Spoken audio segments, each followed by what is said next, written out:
So Dravost is still standing. For now, at least. If you can swing a hammer, you can swing a sword. Anyone without a blade, come and get one. Sharpest edge in Dravost, guaranteed.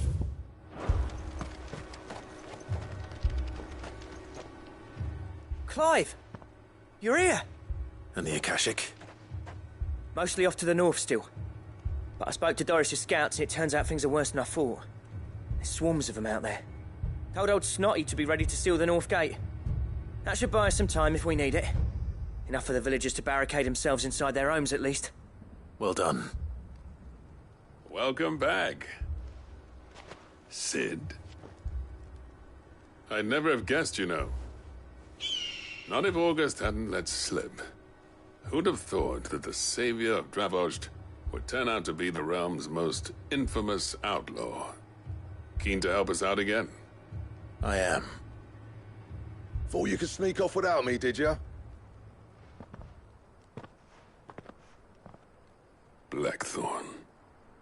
Oh, what are you doing here? One of the scouts couldn't keep his voice down.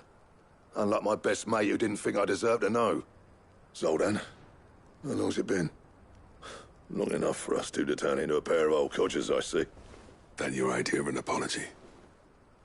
Prick. Don't listen to him. You only did what you thought was best. For the village and that. I did, yeah. But that ain't the whole of it.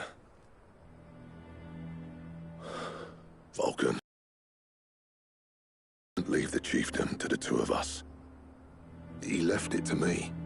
The best blacksmith in Dravost, barring himself, of course. Bloody stupid tradition, in my opinion. If someone's got talent, you should let them practice their craft, not ask them to settle petty feuds and barter for grain. Our master wasted half his life that way. I wasn't about to let that happen to me. So you wasted half of mine instead? You're what Dravost needed. Under me and my precious ideals, this place wouldn't have lasted a year. So I left to devote myself to the work and spare you lot the consequences. I may be a selfish prick, but I only did what I felt I had to.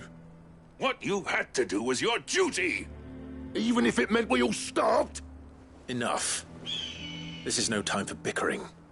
You can finish beating each other up once Dravost is safe. Fine. I've said my piece anyway. Yeah, so have I. Sorry, Clive. I shouldn't have stuck my nose in.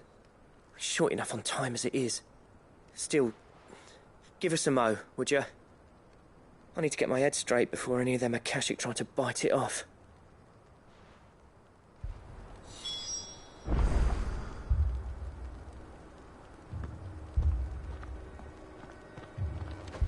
You, ready for the off, then? We can't afford to waste any more time. Right you are. Might be worth having one last word with the scouts, though. Don't want any nasty surprises, do we? Oh, and Blackthorn, you and Zoltan might be better off staying inside the... Akashic on the move. How close are they? Within sight of the walls, and there are more coming up from the mines. What was I saying about nasty surprises? They'll wash right over us if we stay out in the open. We're pulling back behind the gates. Good idea. Get yourselves inside, but keep your weapons handy. Understood.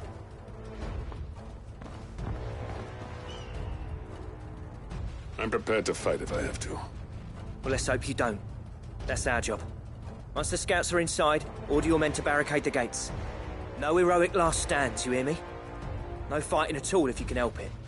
August's right. I've seen what Akashic beasts can do to armor. The people here are tough and willing, but they ain't equipped to face what's coming. I'm going out there. Start work on the gate as soon as I've left. I'll give you as much time as I can. And if they kill you? You evacuate. But it won't come to that. I promise. You'd better be right. Take good care of Dravost till I get back. Leave it to me. And give those things what for, yeah?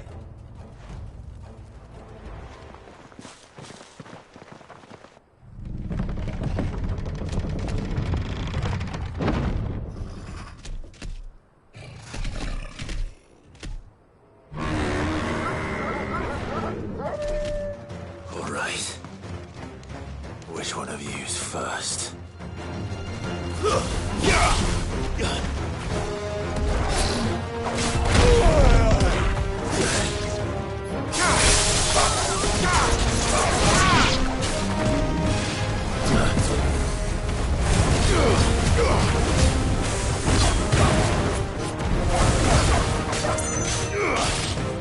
It's over.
question is, did I miss any?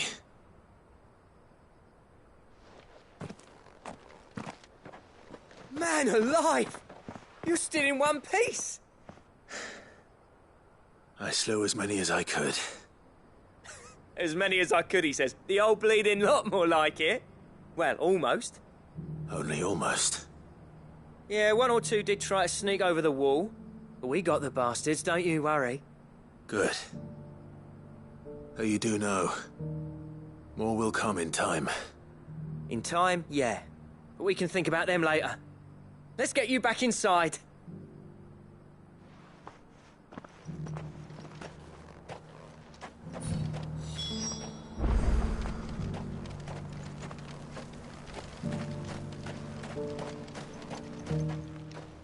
Sid! You're even more fearsome than your reputation. Enough to give those Akashic monsters nightmares. I almost felt sorry for the wretched things. But mostly, I felt grateful. Dravoged won't forget what you did today. I'm afraid I've only delayed the inevitable. There's no getting rid of that ether flood.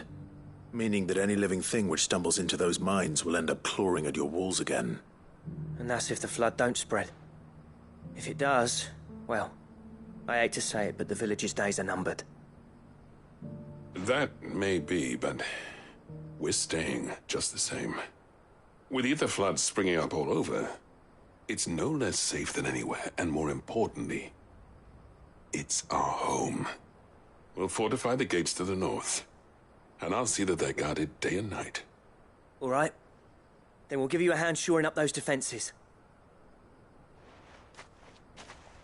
As for you, Blackthorn, that's twice you've turned up when Dravos needed you. So, thanks. I shouldn't have stayed away so long. And I shouldn't have left without talking it over with you first. Too bloody right you shouldn't. Though I doubt I'd have listened. I always envied you. How you made everything look so easy when, for me, it was anything but. You leaving gave me the perfect excuse to hate you. And from that day on, I never once stopped to wonder what it would have been like if you'd stayed. But what you said earlier, it was true. You'd have been the death of this place. Finally, something we can agree on. I hope you see the sense of it eventually. You kept this place alive. Alive, perhaps. Wealthy even, but Dravoged isn't what it once was. Our work used to be the pride of Dalmekia.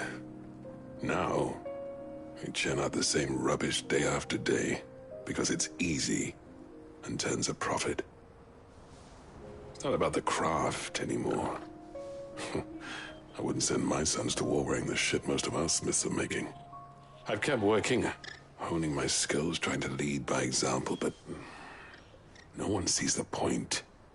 The average castle apprentice has as much passion for the craft as our current lot. Come back to us, Blackthorn. Remind Dravoged what a true master blacksmith looks like. I'll even man those bellows of yours if it means we can work at the same forge again. That's a kind offer. Kinder than I deserve. And I wish I could accept, but I'm needed elsewhere. There's people who trust their lives to my steel, and I daren't let them down. Fair enough.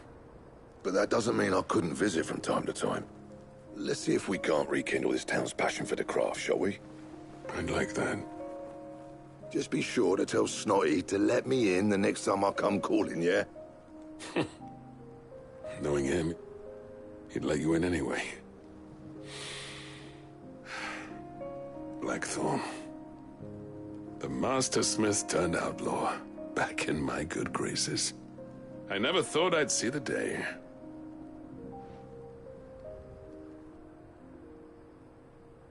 I'd say that went pretty well, wouldn't you? Even better than I'd hoped. Sid, I've got something for you.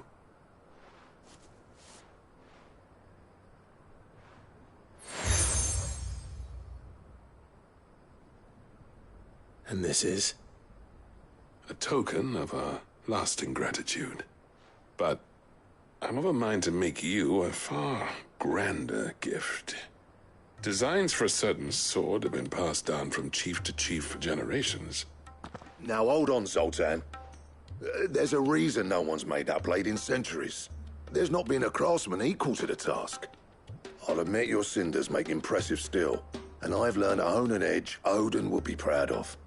But the engravings on that thing are enough to make a jeweler cry. And they're not just for show, either. Have you forgotten what brought you back to Dravozd in the first place? A certain ring? I knew I'd never surpass you with a hammer and tongs. So I turned my hand to a different kind of metalwork.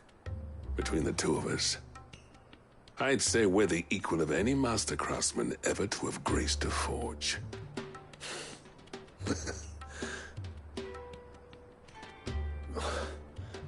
You know what? I think you might be right. Clive, you wouldn't mind if Zoltan came back to the Hideaway, would you? He's more than welcome. As long as he can keep our secret. Right. Zoltan, get your tools. We've got a legend to forge.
Time to fight.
Two down.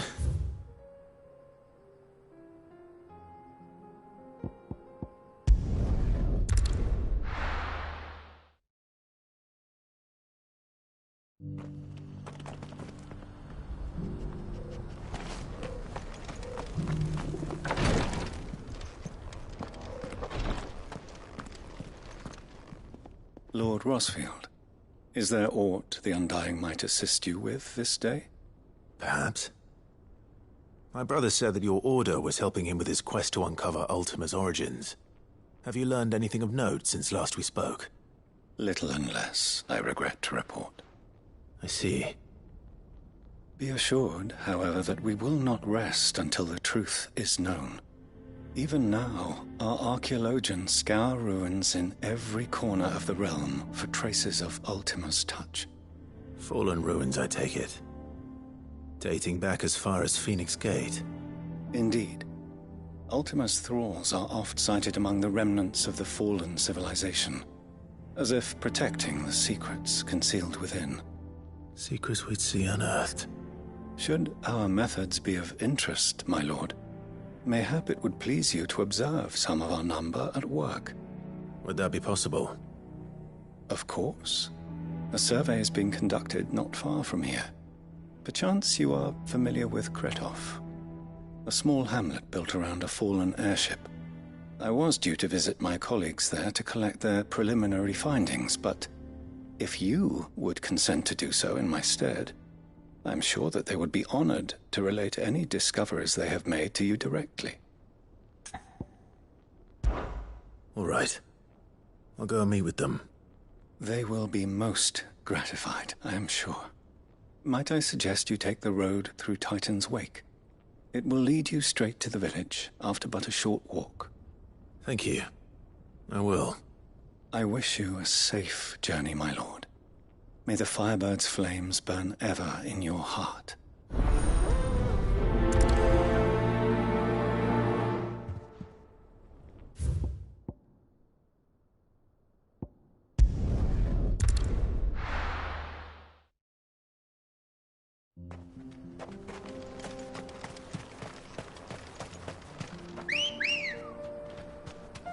Ready, go?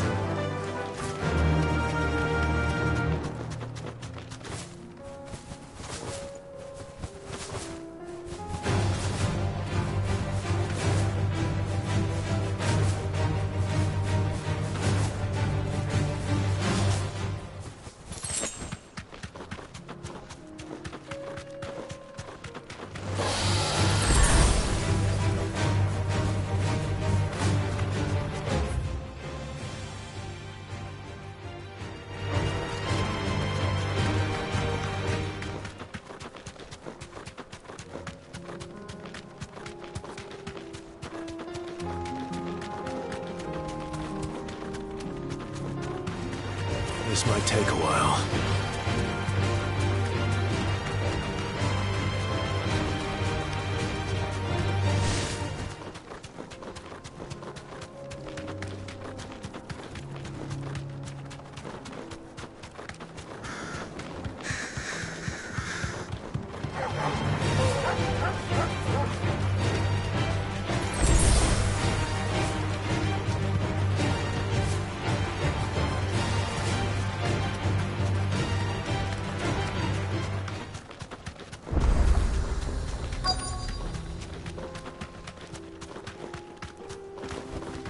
Straight home now.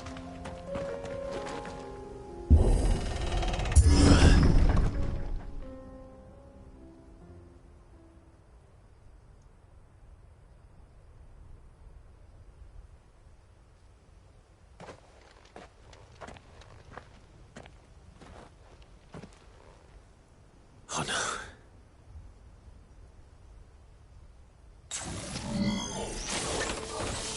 You'll pay for this. There may still be survivors.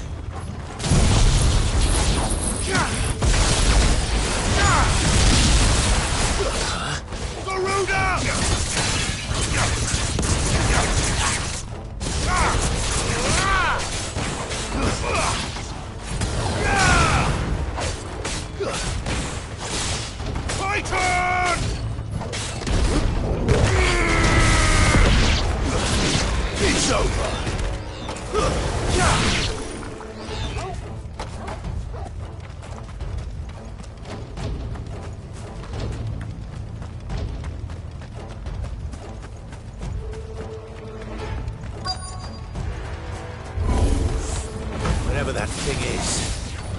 I'd say it's their leader.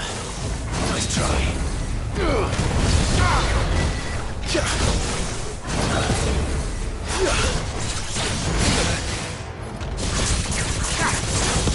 Nice try. Nice try.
Should have stayed in the past. These must be Cyril's colleagues. You have our thanks, stranger. Who are you? Forgive me, my lord. I did not recognize you. You are Lord Rosfield, are you not? We are archaeologians, tasked with surveying this site. When the echoes appeared, our brothers here occupied their attentions. Thanks to them, and to you, we were, for a mercy, able to see our duty to its conclusion. You call that a mercy? Your brothers might still be alive if you put their safety before your duty. Surely this survey wasn't worth dying for.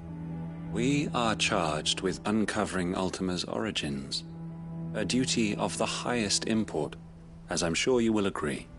And you think your dead brothers would agree with you too? I know they would. They gave their lives for the cause, an honor to which all undying aspire. Now, to what do we owe the honor of your presence, Lord Marquis? Cyril told me of your work here, and I agreed to collect your findings in his stead. I see. That is most kind. Pray, take them then, with our humble thanks.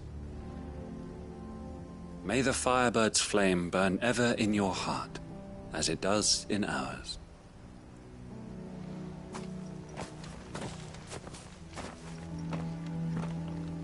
It's one thing to lay down your life for another, but for a survey... I suppose I'd better get this back to Cyril.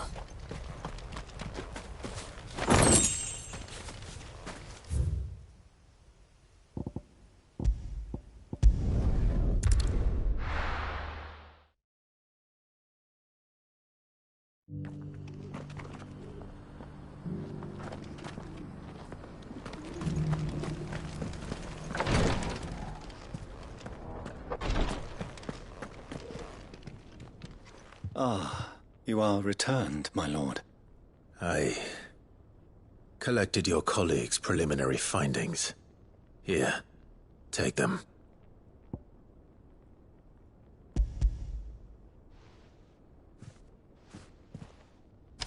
My thanks.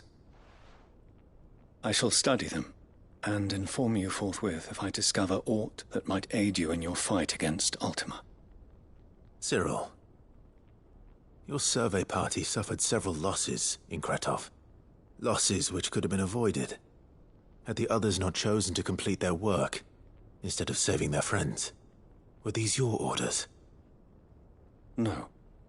This was their choice. Every Undying devotes his life to the service of the Phoenix.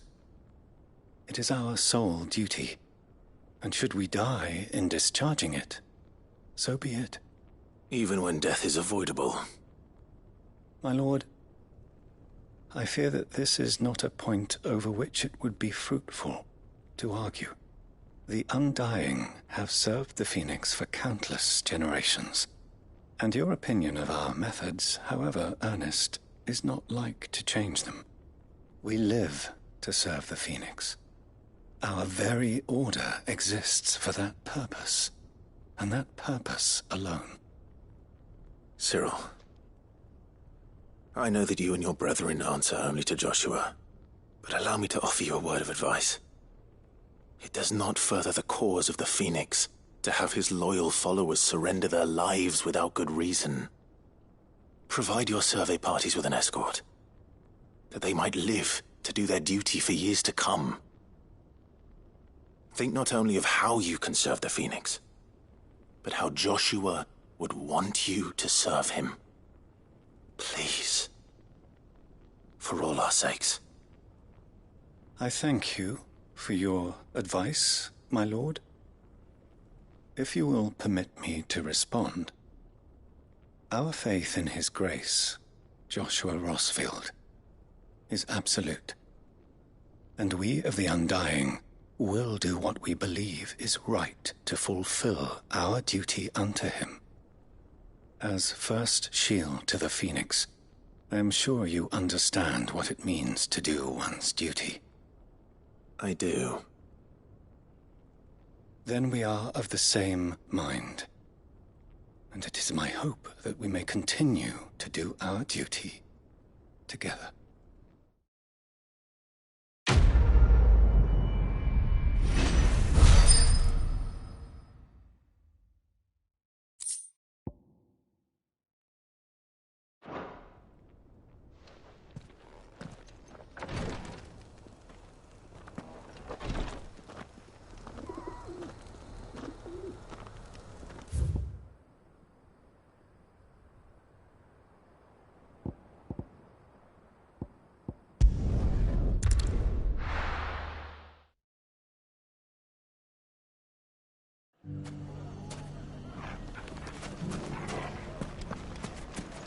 Take that, you naughty thief! And that! Clive! To what do I owe the pleasure? I just wanted to see how the town's been faring since you brought everyone together. Since we brought everyone together, all is absolutely wonderful. Conrad and Natalie's hands remain safely away from each other's throats, and firmly at the helm. Our stores are full, and the bandits still too disorganized to raid them. Just as the good Lady Jane and Lord Underhill intended. Are you a lord? Lubor's going to be one too. They're going to make him the Lord of Dalimil, because of how he stopped all the grown-ups from fighting. It's the mayor of Dalimil, dear child, and the vote hasn't taken place just yet. But if the people wish me to lead them, I shall. And my first act will be to build a school so that menaces like you two learn not to interrupt your elders. Speaking of menaces, there may be a rather worrying one just over the horizon. May there indeed. I'm afraid the example Conrad and Natalie set in putting aside their differences and presenting a united front might have caught the bandits' attention. And they might have elected to take a similar approach. They have formed what one could call a League of Outlaws, and they grow more organized by the day. But we'll fight them all off just like last time, no matter how many of them there are. Won't we, Lubor? Of course we will. If we continue to work together, we can overcome any challenge we choose to face. The longer we avoid facing this one, the more difficult it will be, until the only way to overcome it might be to run for the hills. Our best hope is to nip these efforts at organization in the bud, by finding those ne'er-do-wells who have yet to join the cause, and ensuring that they never do. Perhaps a certain Lord Underhill might be willing to lend us his aid once more? How could I refuse? Thank you, my lord. Victor will fill you in on the particulars. I have him stationed by the desert gate, receiving and collating reports from my scouts. Such an amenable soul. He reminds me of you. I'll go and speak with him.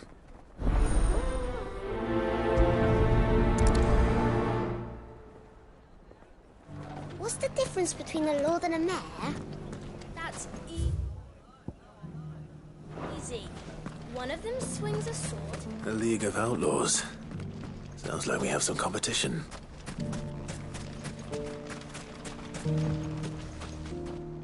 Still in Dalamil, Victor? Ah, Sid. I thought you'd have returned to Cosnis by now. I did. Then I came back. I've developed something of a fondness for the place. And having worked so hard to see it saved from one fate, it would seem remiss to abandon it to another. A sentiment Master Lubor certainly isn't shy about exploiting. Hence my doing his bidding yet again. You're not the only one. What does he want you to do? He asked for my aid in putting down the bandits. And he said that you might be able to help me find them. Then you've come at just the right time. I was on my way to speak with Conrad about how to organize our forces. There are more camps in the vicinity than we can safely strike at once. But we must strike together, and we must strike soon at as many camps as we can. We can't give this league of theirs time to rally its forces. All right. Which camp shall I take? There's one upriver. Just out there, across the dunes. Leave it with me.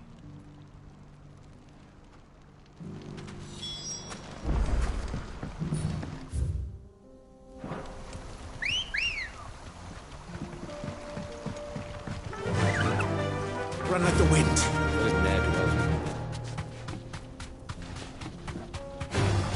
All right.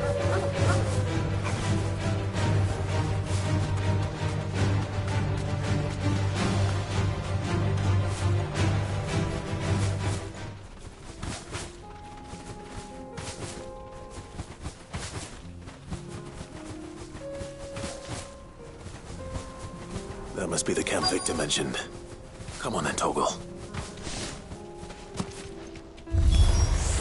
That's him! The one who killed Locke and Finger!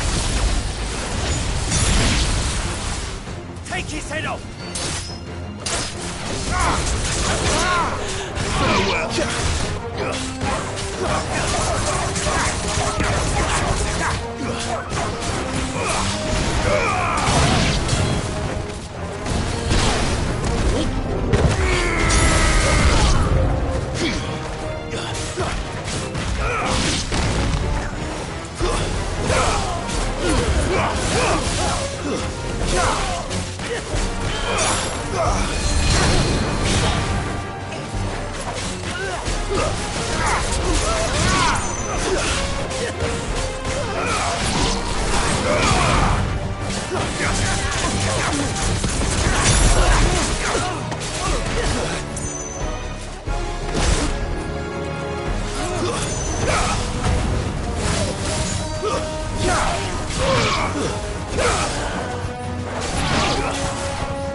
I'd better let Victor know.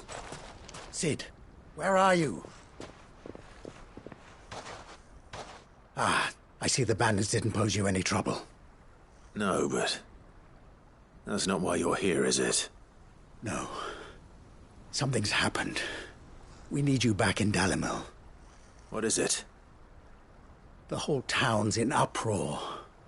They're saying that Lubor is a bearer. What? Seems that one of our parties wasn't as thorough as they should have been. They let one of the bandits escape, and his escape route took him right through Dalamil. Some of the children spotted him, and he was about to silence them. And when Lubor felled him with a bolt of magic, and without a crystal, But that's not possible. It is, if he's a bearer and has been hiding it all these years, which is what people are saying. If he has, well, I wouldn't blame him. No man is branded by choice. Still, all those people see is a man who's lied to them all his life. One who was made a leader of himself when the world believed he should have been a slave. Fuck. I don't know where we go from here, but I know one thing. Lubor needs all the friends he can get right now. You're right.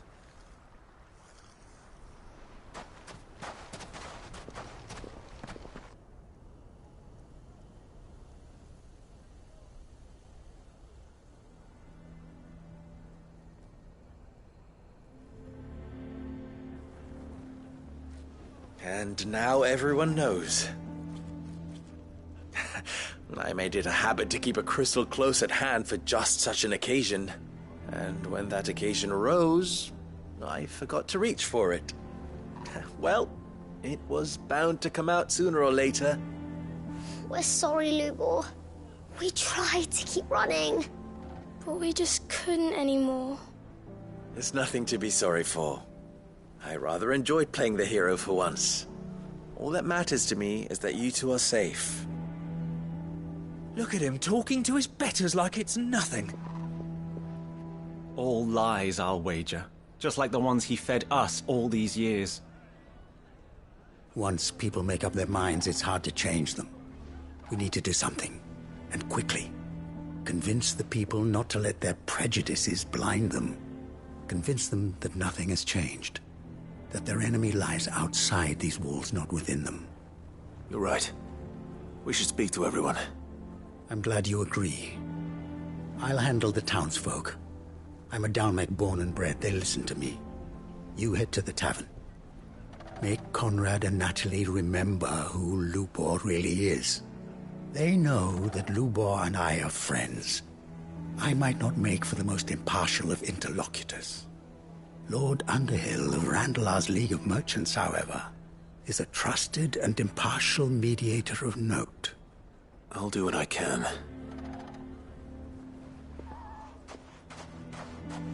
Lubor, stay here with the children. I can't promise anything, but we'll try. And that is all I can ask of you.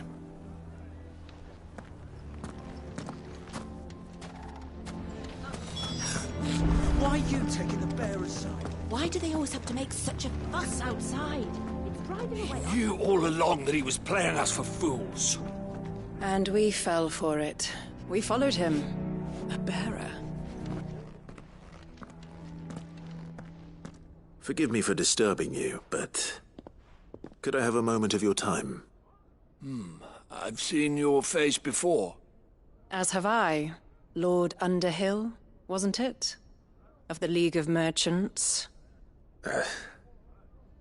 That's right. I wanted to speak to you about Lubor. The rumors that he's a bearer. All true, I'm afraid. He'll never be mayor now. Not if I have anything to do with it. But what of his wares? Bearer or no, his steel is highly valued throughout the Republic. In this at least he's done the town a service. Might that not earn him a little leniency? Leniency? He pretended to be one of us when he was laughing behind our backs all the while. I'm sorry, my lord, but he lied to us. He lied to you. He cannot be trusted. So what do you propose? Will you drive him from his home? Close his forge? Perhaps. That is a question for the people of Dalimil, and they will thank you not to get involved.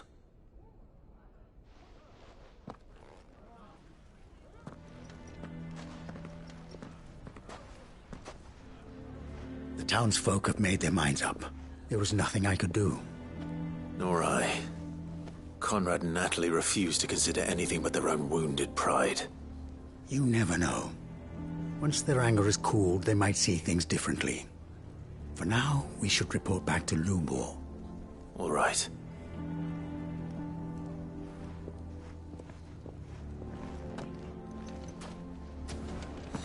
Why the hell would Victor take the bearer's side? For a share in you. I assume the situation is hopeless? There's still hope. But...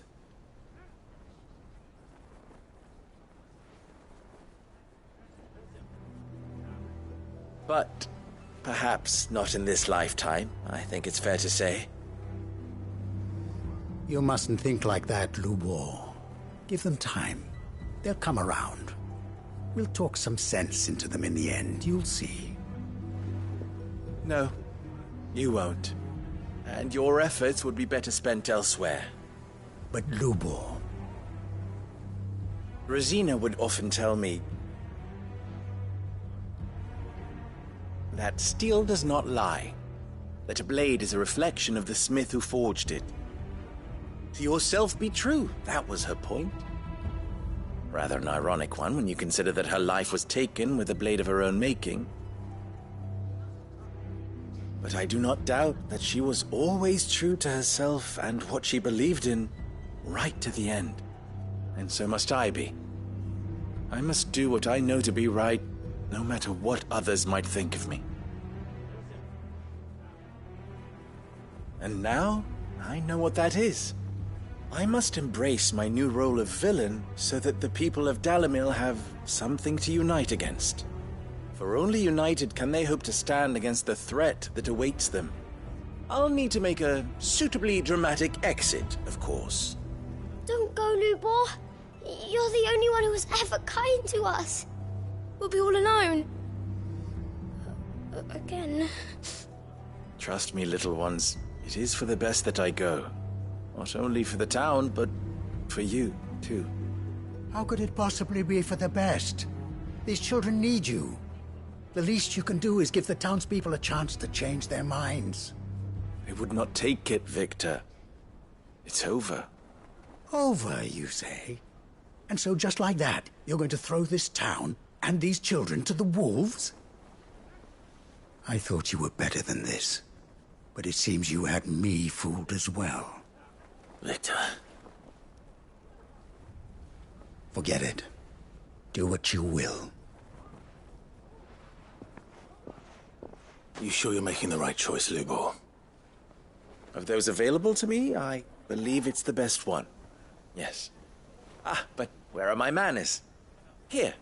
A reward for clearing out that bandit camp. Right then. I have packing to do. If there's anything I can do. Anything. I'll bear it in mind. Thank you.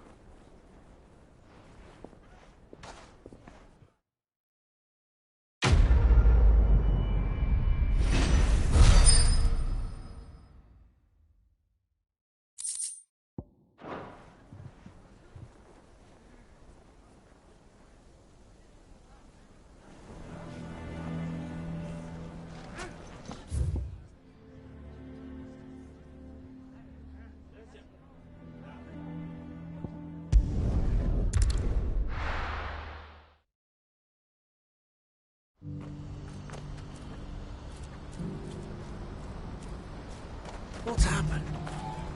When did you get so big? Same twin sides.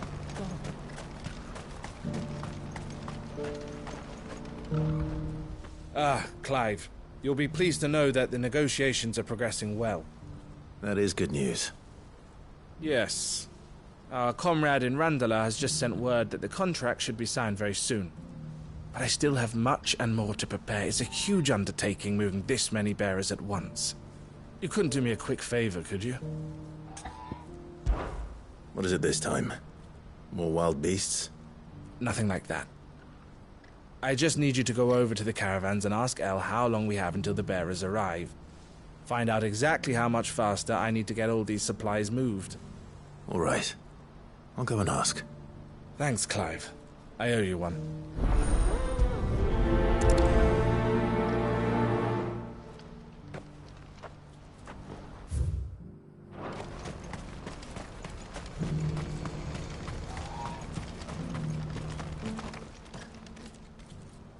Don't blame yourself, El. This is their fault, not yours. I know, but... No buts about it, all right?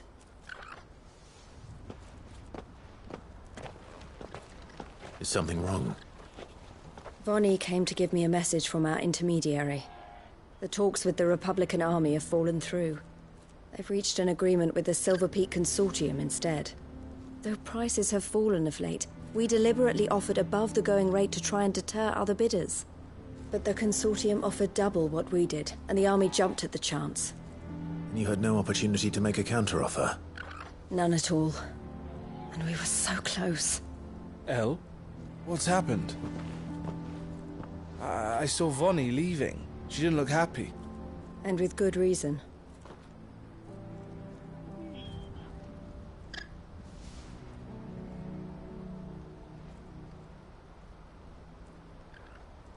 But I thought we were the only ones the Fist were speaking to about the bearers. How did the Consortium even find out about this? It's not so surprising. They have ears all over the Republic. This isn't over. The Consortium will have to sell these bearers eventually, and at the price they paid, buyers will be few and far between. I'm going to Randalar myself. Alone? You sure that's wise? Are you offering to be my bodyguard? How kind. Meet me at the checkpoint near the capital gates. I'll send an owl ahead and request a meeting. You go to Cashlock, Theo, and get everything ready. We've waited far too long as it is. Even if I fail to free these bearers, there will be others. Someone needs to prepare the place and keep any prowling beasts at bay. Oh, and that's me, is it? Well, it looks like I'm following orders till she gets back from meeting the Silver Peak Consortium, who've been doing their best to undermine our scheme. She'll never join them after this, surely. No, she said it herself. She still has plans for Cashlock, even if this one falls through. She means to stay with us, then. I can't say I'm not happy to hear it, but... is this what she really wants? You have to trust her. You're right. It's what she wants now. And if Elle's off fighting for the cause, I should do my part too. So I bid you farewell and safe travels, my friend. I'll gather my men and leave for Cashlock. We'll make sure the place is well stocked and defended. You go to Randalar and see if you can stop my sister biting the Consortium's heads off. If she won't consider her prospects, someone has to. I'll do my best.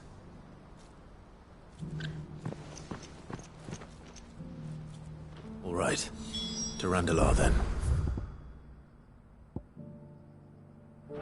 And better not keep Eloise waiting.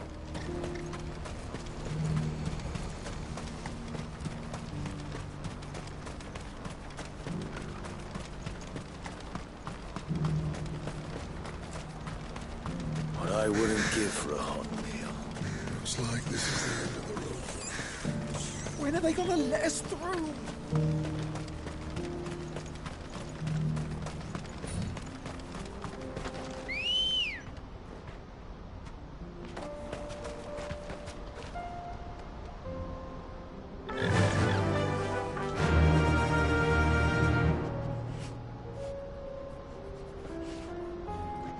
Yeah!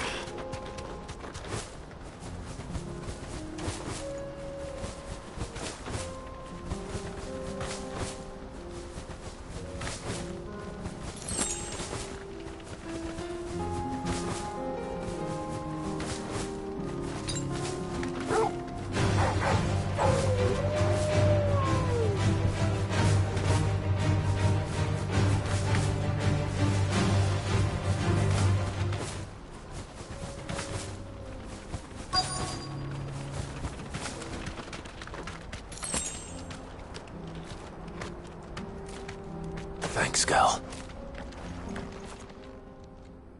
I hope I didn't keep you waiting. Did you arrange to speak with the Consortium? Here they are now. You wish to consult with me? I did. It's about the bearers you recently purchased from the Fist. We had all but finished making arrangements to buy them ourselves, and then you stepped into the fray. You misunderstand. The Consortium had an interest in purchasing them from the very first. It was only our regard for you that kept us from bidding. But your hesitancy in accepting our offer to you suggested that the regard was not mutual. And so we resumed our business. I did not hesitate. I am simply not inclined to make such decisions without first giving them due consideration. But what is done is done. Come then. How much do you want for them? Alas, you are too late yet again. We rarely take on such unconventional merchandise without a purchaser in mind. The bearers belong to him now. Who is your buyer? A trader from across the water. A most demanding fellow, if it's any consolation. He insisted the bearers be fed, dressed, even given their own bunks for the voyage over. That's what you get when you deal with continental types. I wouldn't know. Oh yes, the culture on the continent is quite different to ours. They pay good money for bearers not fit for the knacker's yard, and treat them like kings. But as long as they pay... That does sound unusual. No matter then. If they've already left our shores, there's little that can be done. Allow me to withdraw my interest. And with it, my interest in joining your organization. My associates will be sorry to hear that.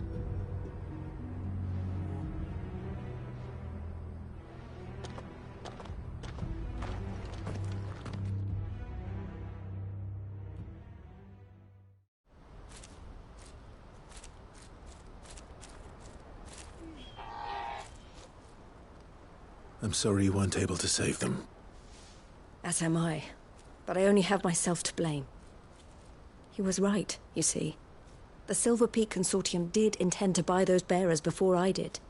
Their representative hinted at a possible purchase when he came to recruit me. I feigned interest in joining them in the hope he might be encouraged to tell me more. And he did just that. As soon as he left, I sent my own offer to Randalar. So you never... No.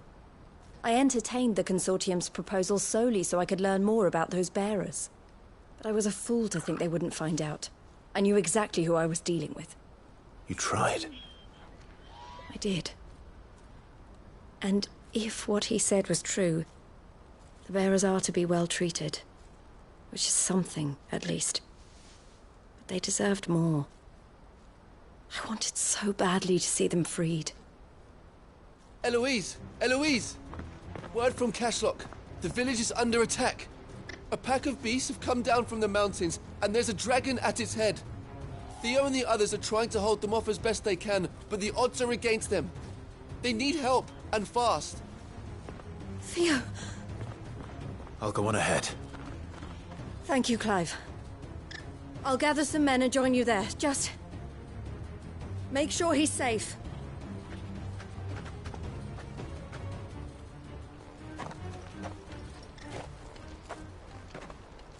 Hold on, Theo.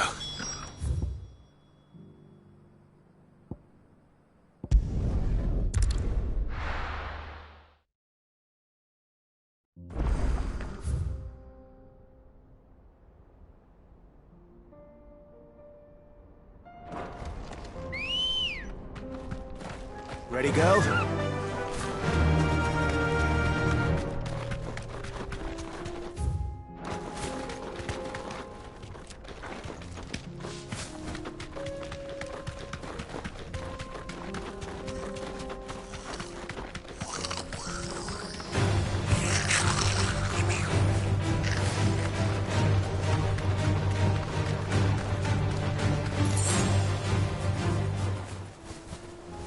Back to the stables, Carl.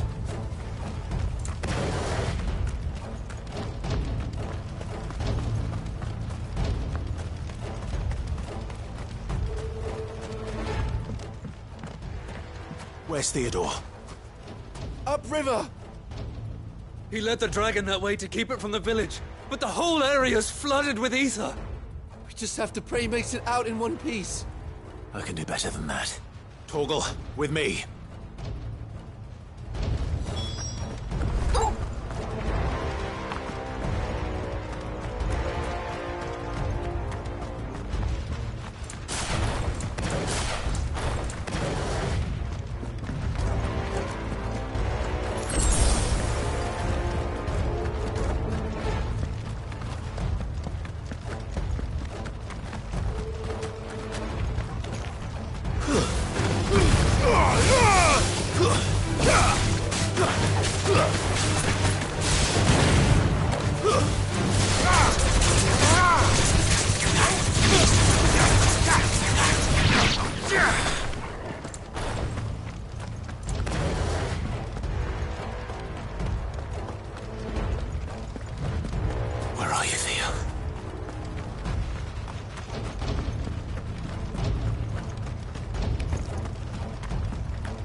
I can't waste any more time.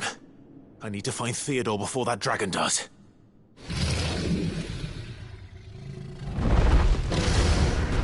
Looks like it's found me. This thing's turned as well. This isn't going to be easy.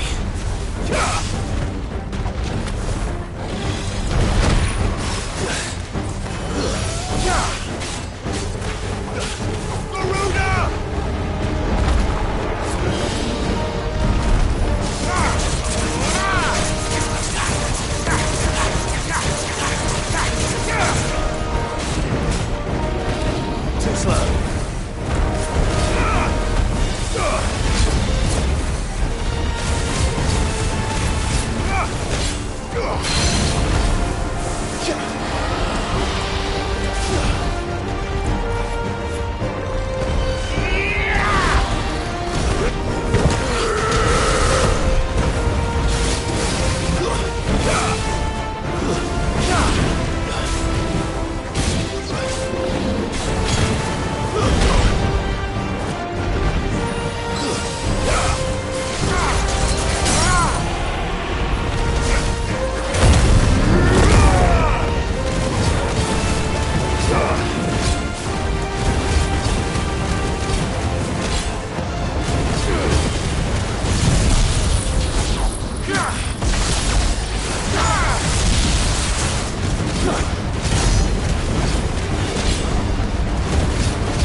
Clive?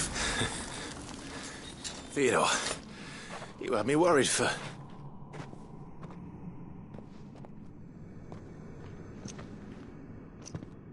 We have to get you out of here.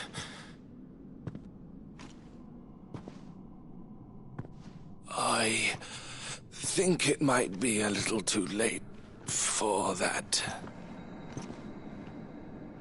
Bearer or no, there's only so much ether a man can take, and that Drake just wouldn't let me leave.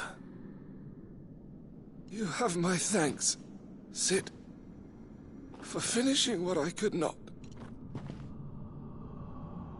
For keeping Elle's dream. Theodore!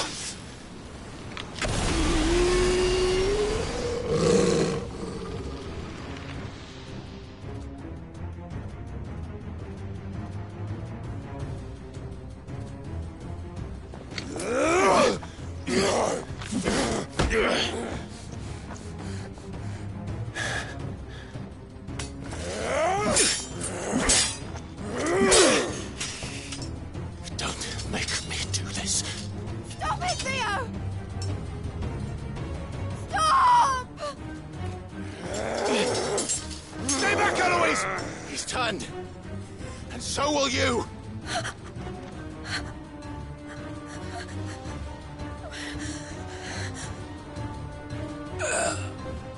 Elle. Theodore.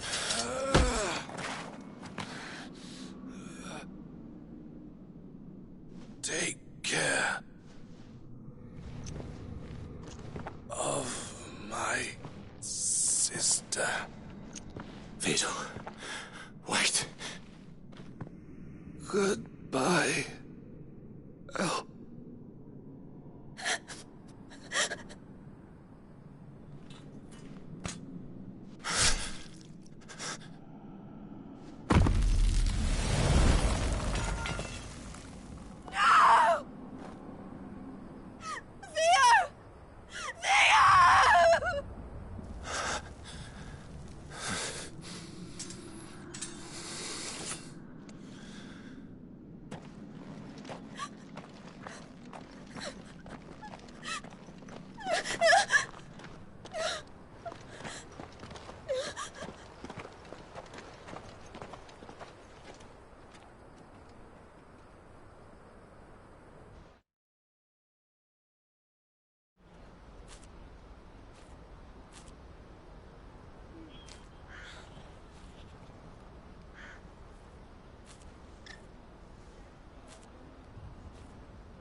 Thank you, Clive.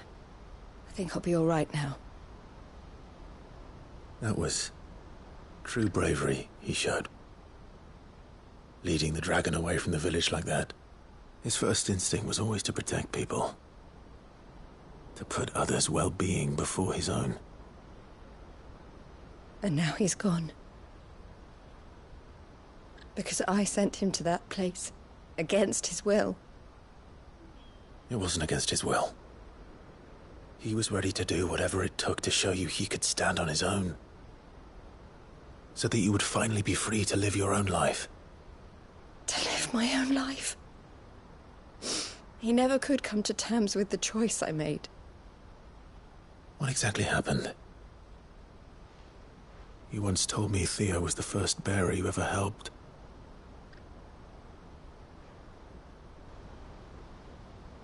We grew up in Canva. We were born to one of the great trading houses. And I was chosen to inherit the family business. I had my father's head for figures, you see. Theo did not.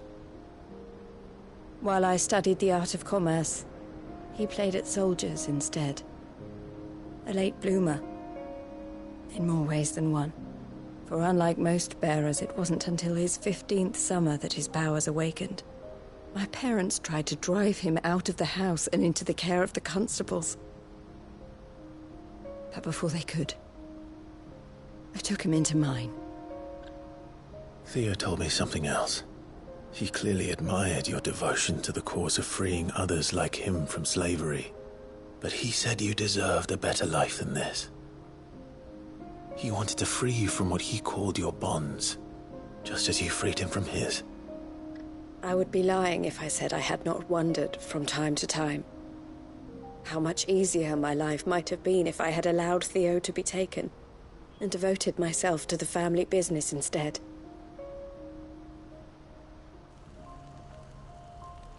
But I have never regretted the decision I made. Being with my brother meant more to me than tradition or reputation. I only had to look at him to remind myself of that night and the choice I made and the fact that I would make the same choice again in a heartbeat.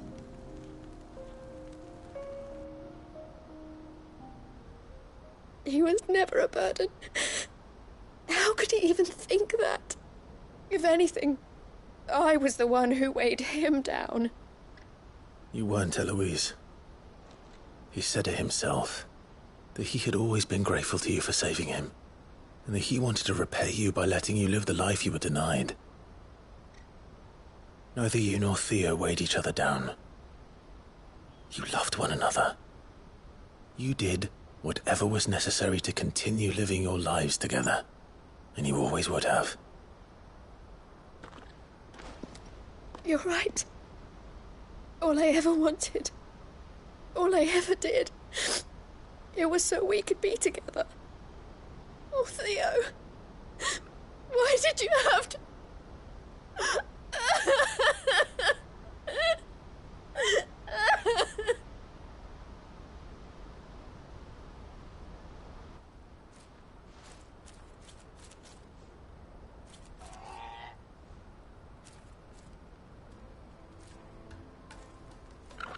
I know Theo wanted me to move on, but I'm staying here at the Crimson Caravans to continue our work. We can make a difference here. We can help people, save them. I need nothing more from life than that. So I'll carry on doing what we do, ensuring that goods, people, bearers get where they need to be, bringing smiles to people's faces just like we always have, and to Theo's. Wherever he is. This is the life I have chosen. The life I will always choose. I've made a choice of my own. To continue helping you however I can. Whenever you need it. Thank you, Clive. Let's go on together then. For Theodore.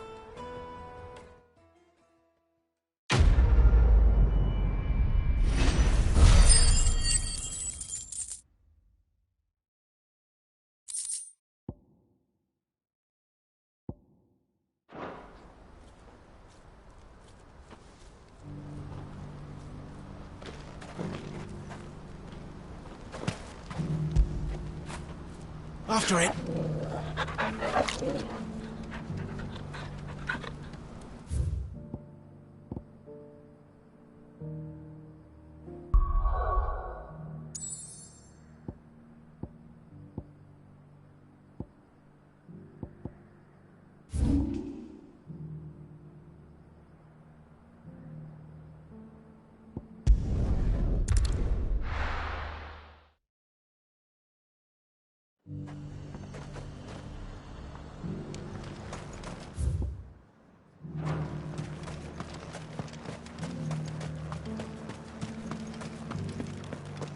There were ghosts at the gates, not Daisy.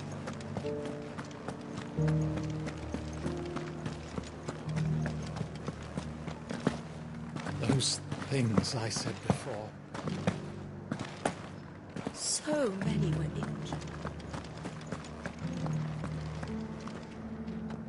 Oh, Clive. What am I to do? My wards and I may soon be without a home. What's happened? The High Cardinal has descended from his lofty throne and taken up residence here in Northreach. The High Cardinal? Leader of the Council of Elders, second only to his Radiance at the head of the Imperial government.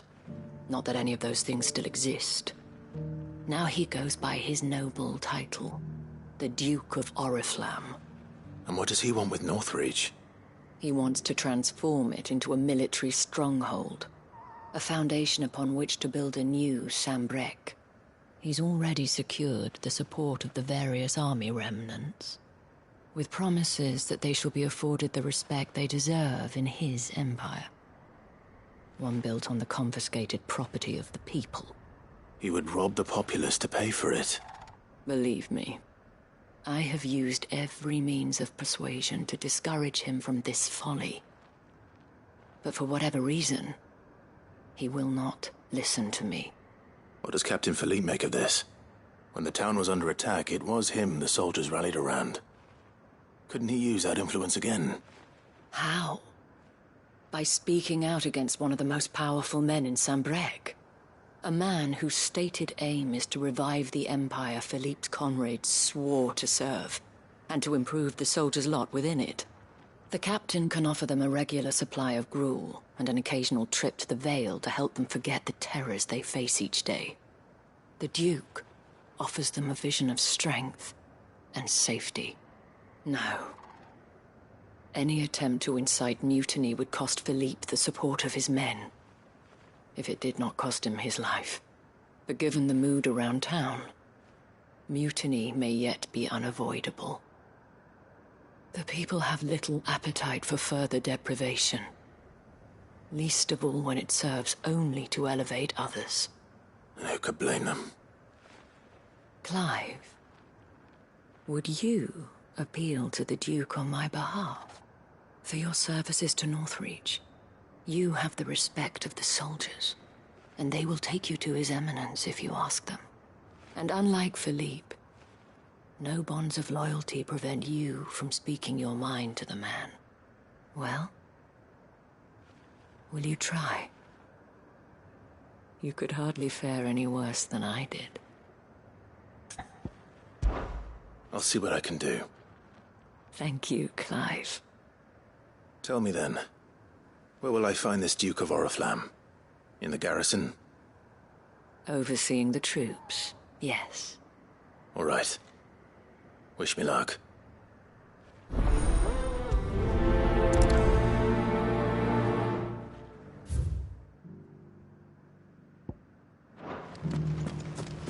I may have met this Duke before, at the Remembrance Ceremony.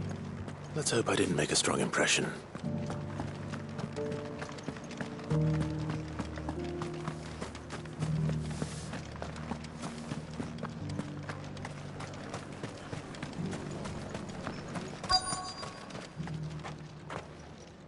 Halt! Oh, sorry about that. You're the dame's man, aren't you? You got some business with the captain? No, actually. With the Duke. I was hoping I might be able to speak with him. We're under orders not to let any civilians pass. But you should be all right. His Eminence has heard all about you and your heroics. Wait here. I'll go and ask.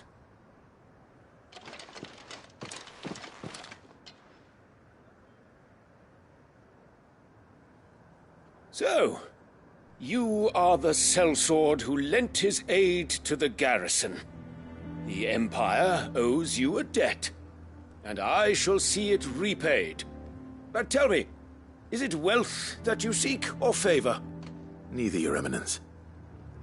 I thought only to inquire about your plan to turn Northreach into a stronghold.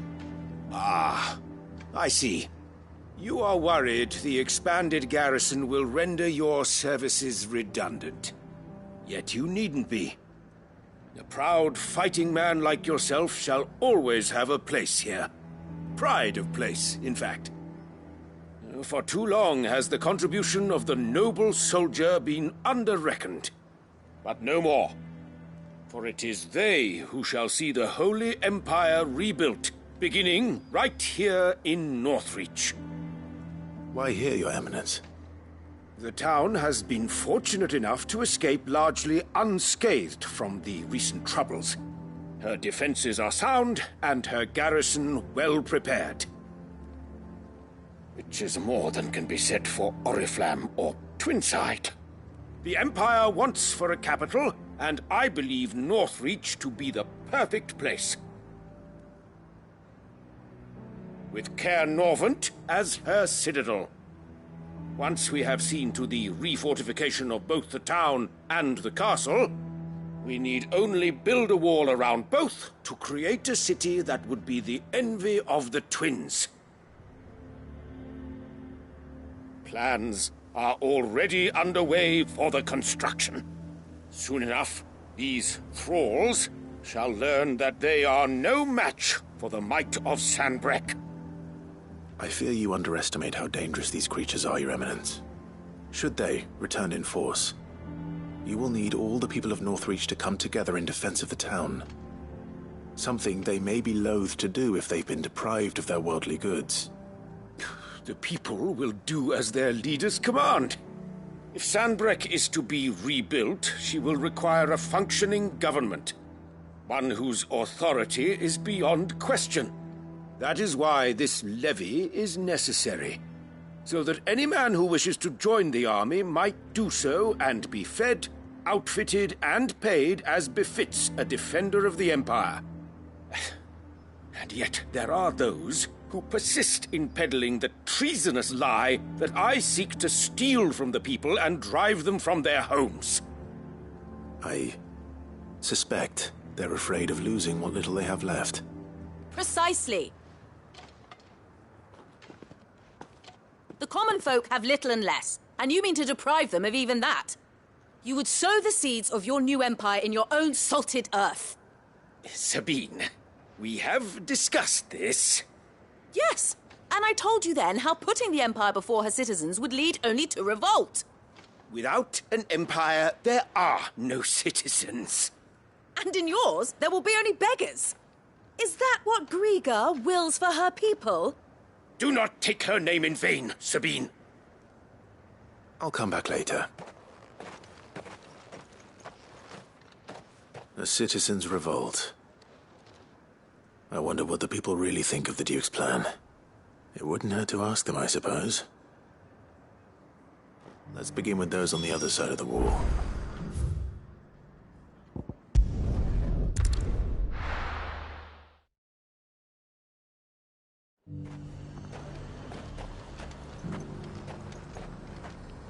I've been hearing a lot of talk about a certain Duke. Nothing good, I'll wager. Going around acting like he owns the place. And with hardly a word to the dame. This is her town, not his. I take it you'd rather she was in charge. As far as I'm concerned, she still is. Just need his eminence to sod off back to Oriflamme.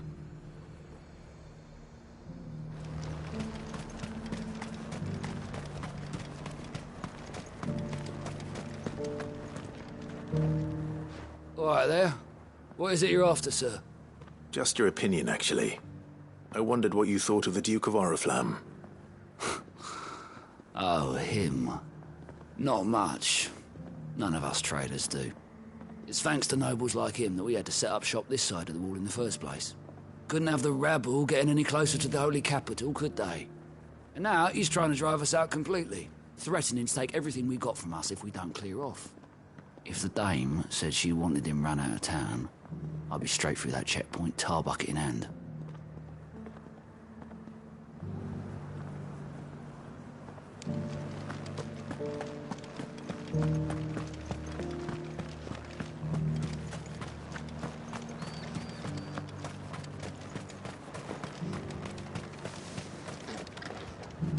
A question, if you don't mind. What do you think of the Duke of Oriflamme? Don't get me started. You build a life for yourself somewhere, earning for some noble to turn up and tell you you've got to hand it all over to him. If he thinks his name and his chains give him the right to empty our purses, he's in for a rude awakening. We'll do whatever it takes to keep what's ours. Whatever it takes. Well, the people seem united enough. What about the soldiers?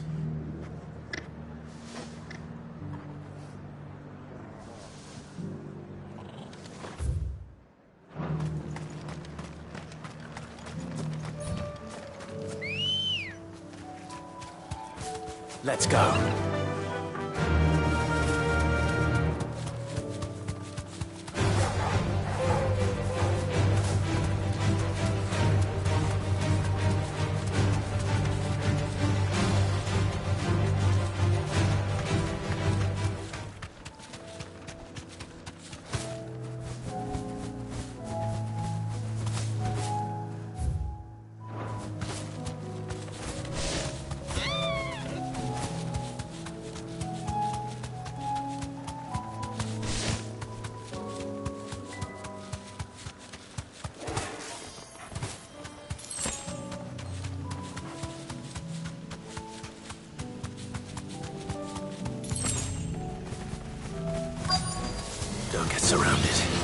straight home now.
That's all of them.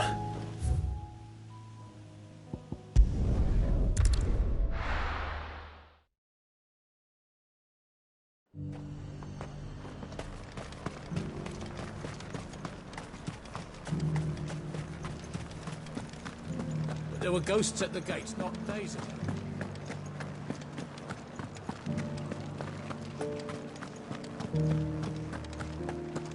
Those things I said before. Excuse me, do you have a moment?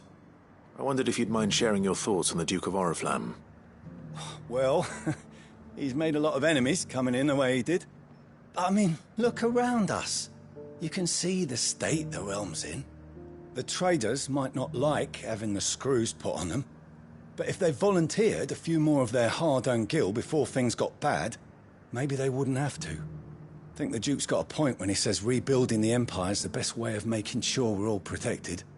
And if that means people who don't know one end of a sword from another have to make way for those who do, well, that's just how it goes.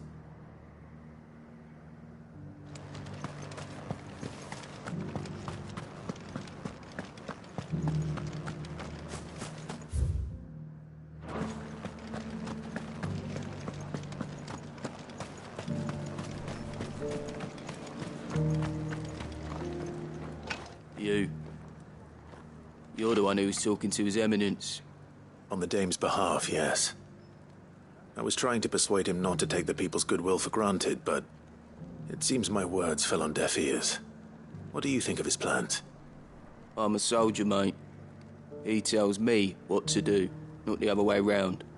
Listen, I've got nothing but respect for the Dame, but I've got a family to look after. That's where my loyalties lie, not with the town or the Empire, but with my wife and children. If the Duke can get us the men and the equipment we need to fight off those blue-skinned bastards, I don't care how he does it. As long as you remain, the veil was...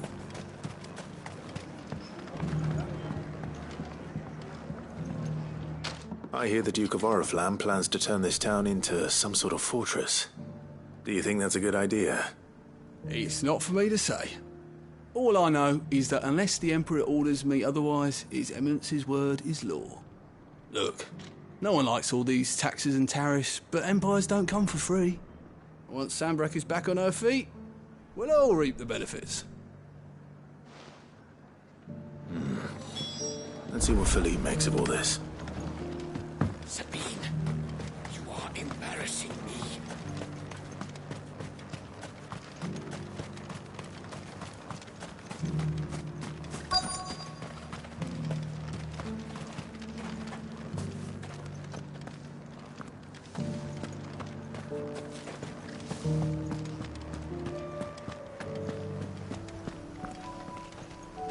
Captain, do you have a moment?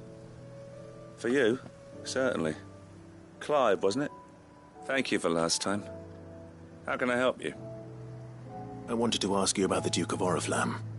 Do you intend to go along with his plan? But to tell you the truth, I'm in two minds. It's my sworn duty as a captain of the Imperial Army to obey his orders. But I can't say I agree with him.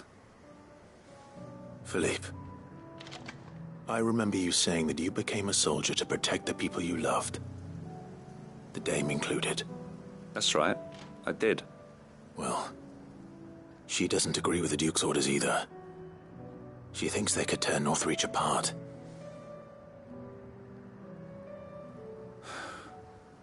And she's probably right. Thank you, Clive. I know what I need to do now. Protecting the people I love is what matters. Doesn't matter how. Well, duty calls, so I better go. Thanks again.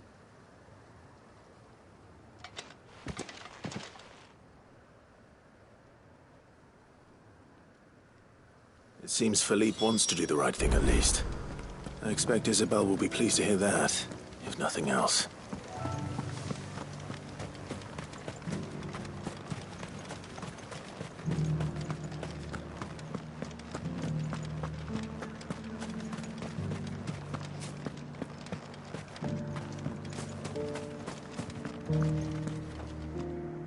Ah, Clive.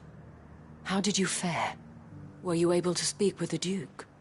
I was, but...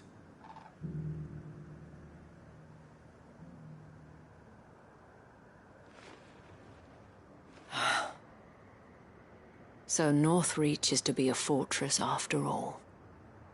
Well, it will certainly help to hold back the thralls.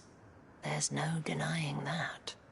Though I doubt it will come as much consolation to the townspeople whose worldly goods are confiscated to pay for it. They deserve to be heard, Clive.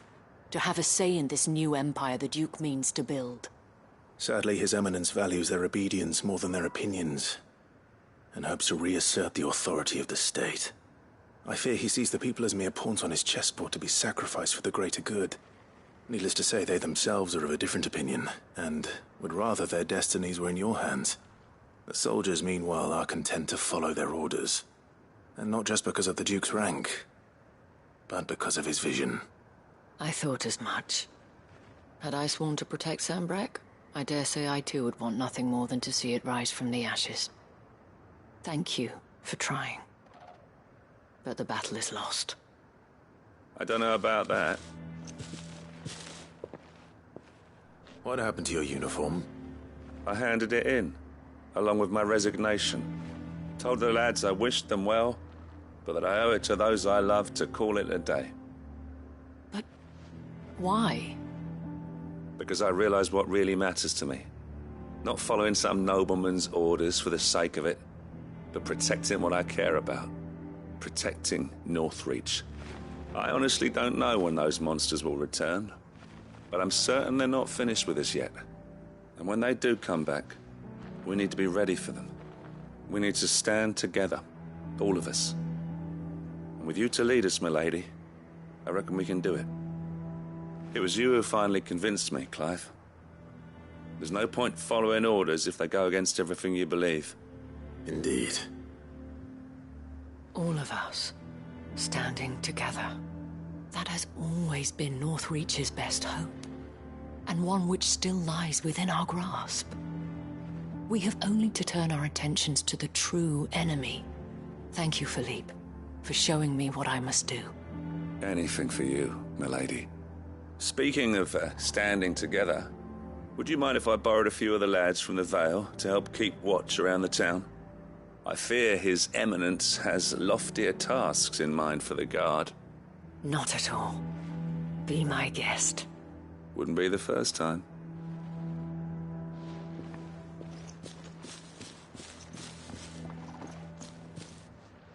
There may be hope for Northreach yet. Especially with men like you and Philippe to champion our cause. I, for my part, shall continue to work upon the Duke, in the stubborn belief that I might still tempt him into joining hands. But I suspect I shall have to call upon your aid again. Until then, Clive. Until then...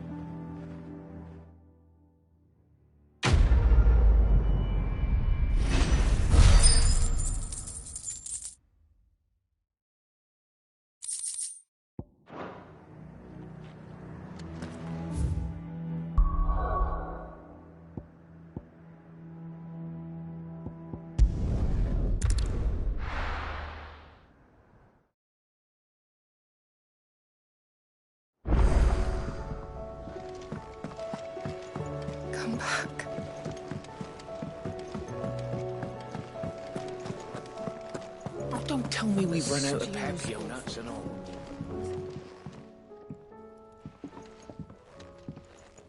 Ah, the man himself. We were just about to make a start on that sword I promised you. It's funny, but none of this would have been possible without your help. You remember Camille? We'll be using his leatherwork for the grip. The steel, meanwhile, will be tempered in a fire, burning the cinders you charmed out of old Zoltan here. And that whetstone from the Outer Isles? That'll be what gives the blade its edge. And the final flourish will be my talented colleagues' engraving. A team effort led by the greatest blacksmith alive. Now, save that talk till the thing's finished, yeah? Right. I'm ready if you are. To the bellows it is, then.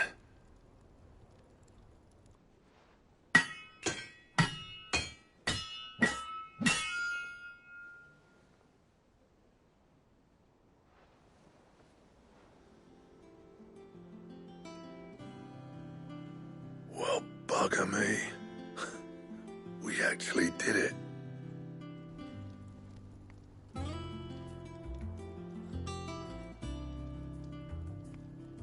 The sword to end all swords.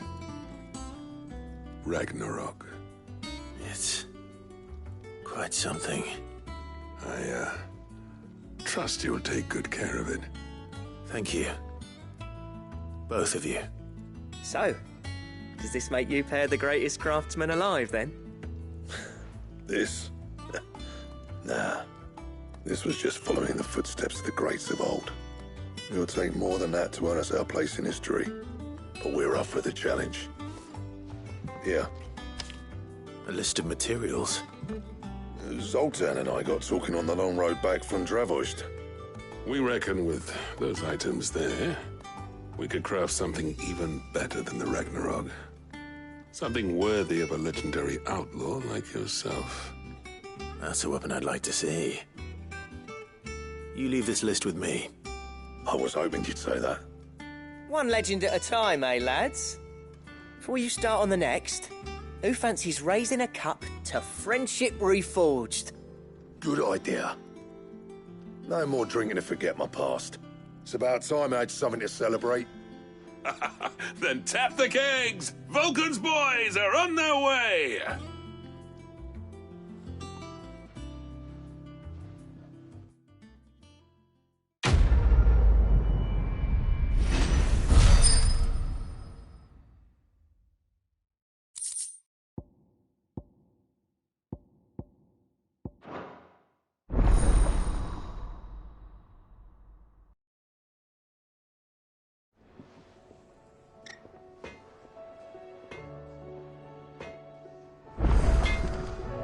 Trouble with your gear, or...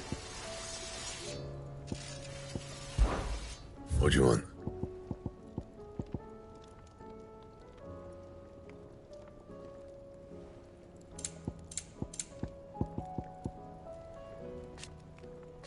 Anything else?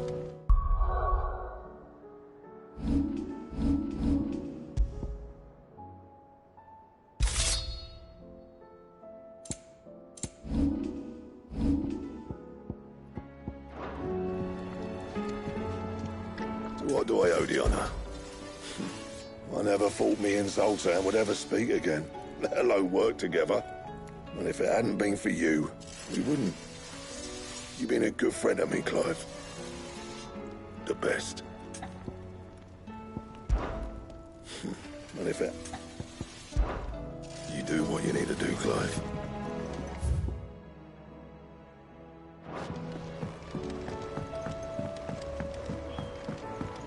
Have you tried Molly's lemon tarts? I've never had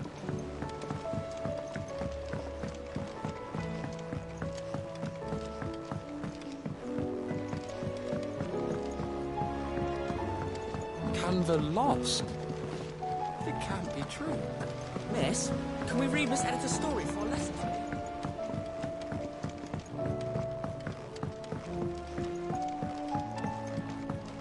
How was she?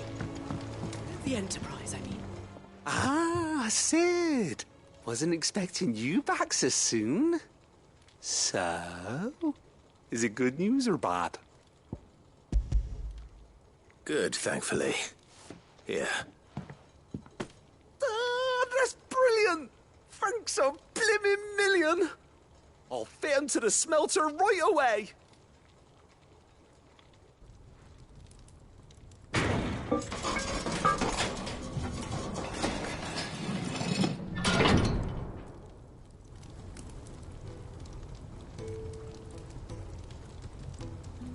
May I present to you the Telemon Furnace! Ain't bad, is she? She's a beauty. You saved my bacon again, Sid, and I ain't about to let your good deed go unrewarded. It's fine, really. My bag's flexible enough already. Oh, don't say that. I'm sure I can make a few improvements to it yet. You could just buy me a bigger... How about that clasp? Looks a bit stiff. Reckon you could loosen it up and make some more room? And I reckon I know how. With a new alloy we've been working on. The Telemon Furnace was just what we needed to perfect it. It's a metal, see? So it's lovely and strong, but it's also, well, stretchy, if you can believe it. Stretchy metal. Well, if you insist. That is the spirit. You'll love it, I promise.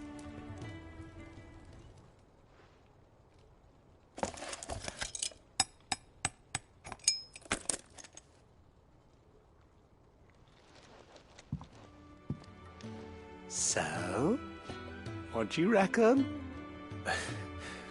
It's actually quite ingenious. Thank you, Owain. Shh, don't mention it.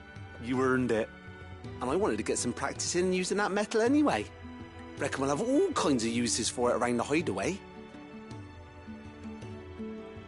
Can't think of any right now, but that's our job, innit? Dreaming up new ways to make life easier around here. Maybe even out there, too. One day, the whole world's gonna know about the inventions you've helped us put together. That bag of yours will be the first of many. You mark my words. They'll hardly believe their eyes, I'm sure.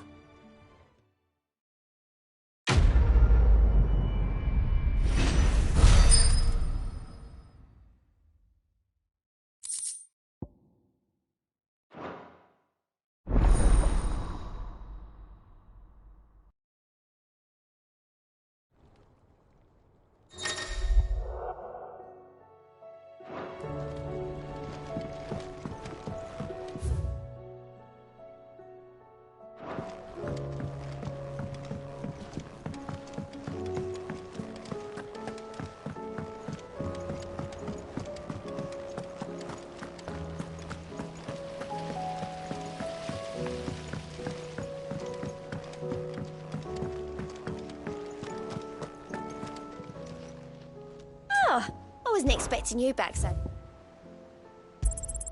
All yours. All done?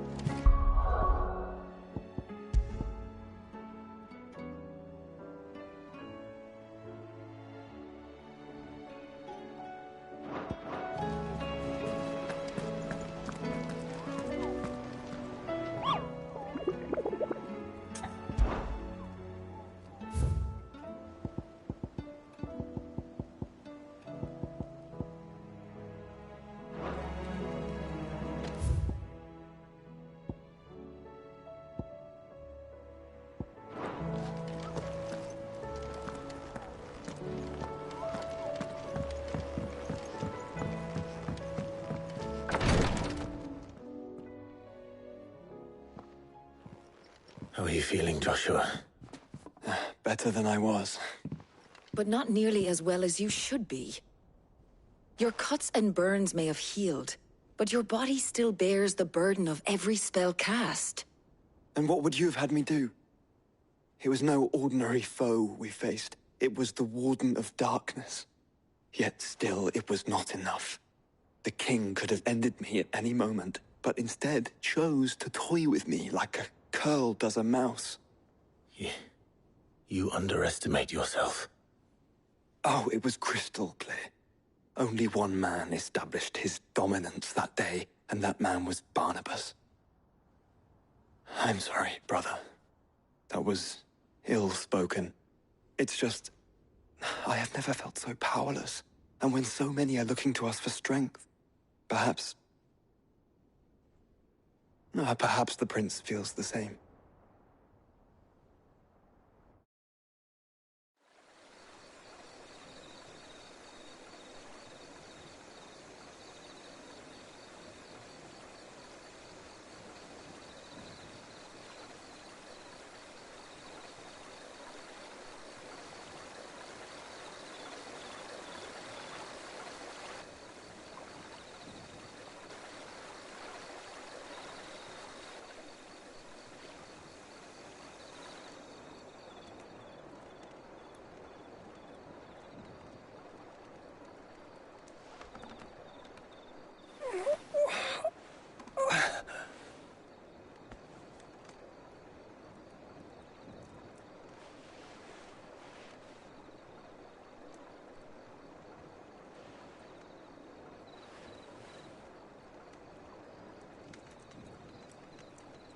What is this place?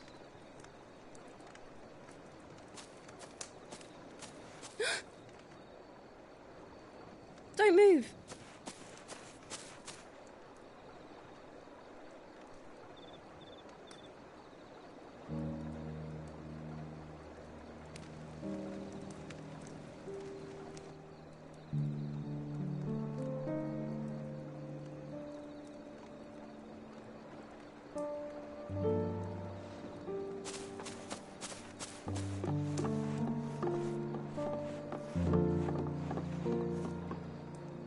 Here, it's fresh from the well.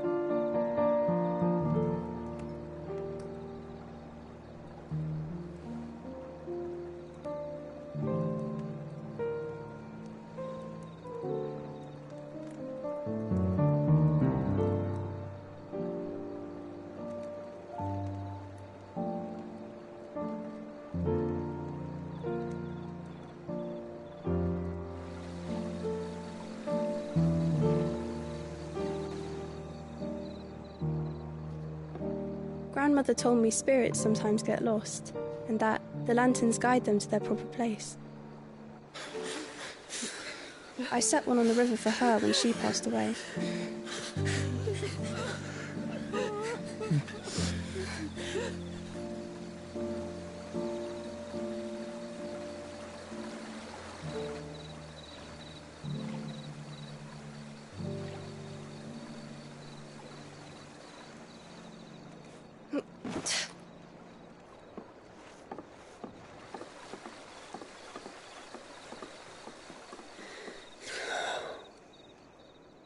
The fiend works from the shadows. Was it you who guided my hand then, Ultima? No, not you. This is my doing, my fault, my sin to bear. And for it, I must atone. Your hurts are healing nicely. It was my poultices that saw you well. You make them? And sell them, or try to. Earns me enough for bread, most days. Forgive me. I have nothing to... I know, but I couldn't just leave you lying there.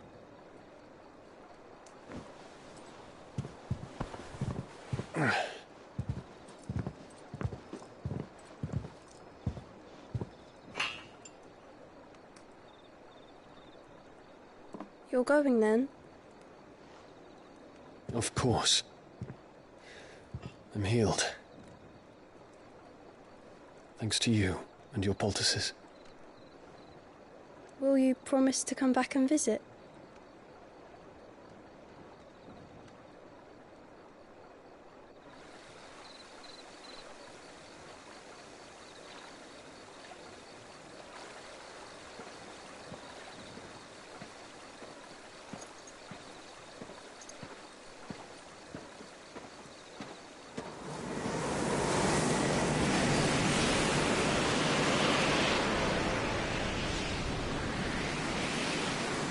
Well, Phoenix, it would seem that I owe you my wings.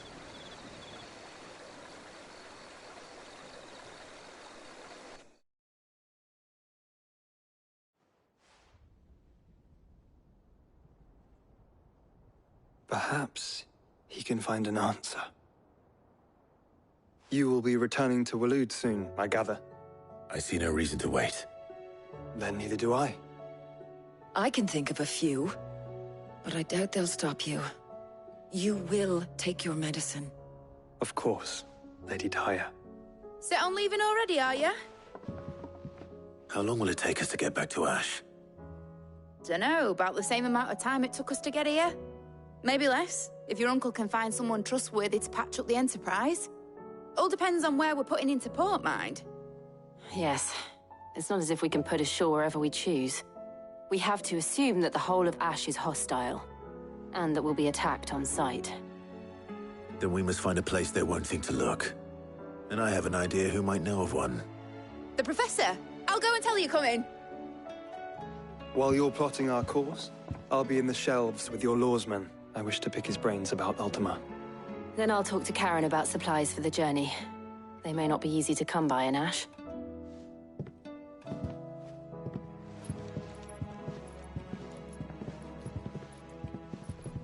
Your brother's body won't take much more of this recklessness.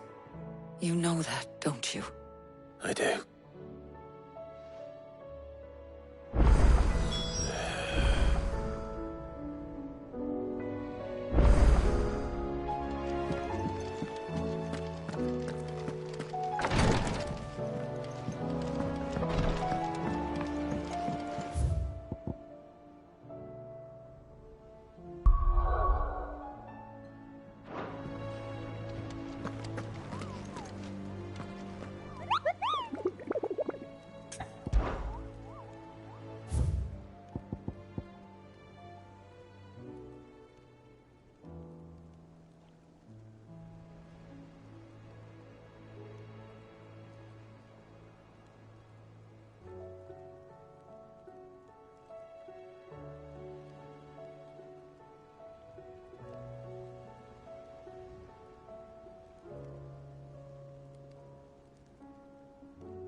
Sid, you didn't happen to see anything out of the ordinary on your way here, did you? We've had reports of bearer transports being attacked along the roads, and they're not freeing the poor souls. They're reselling them on the black market. If we can catch them in the act, perhaps we can kill two birds with one stone.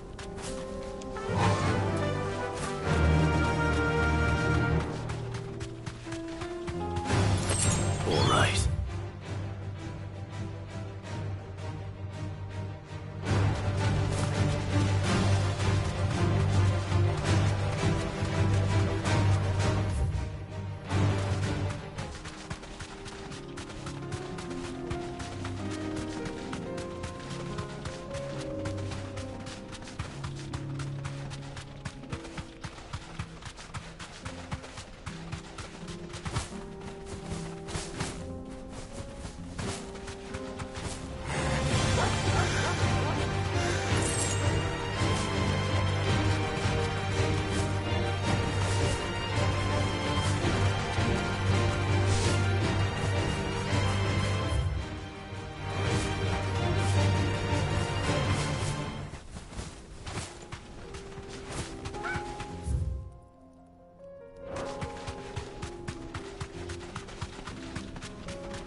safe.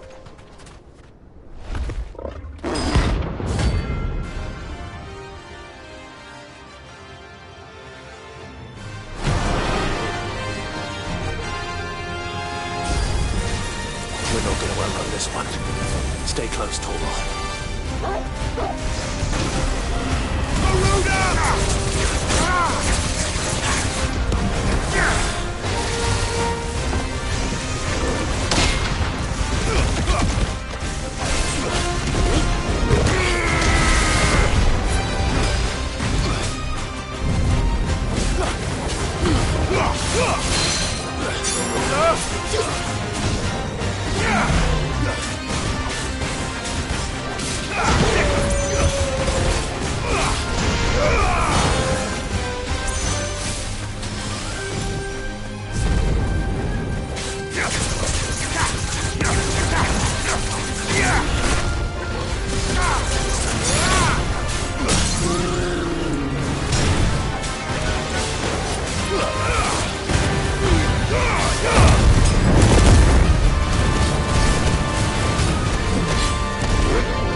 Picked on someone your own size.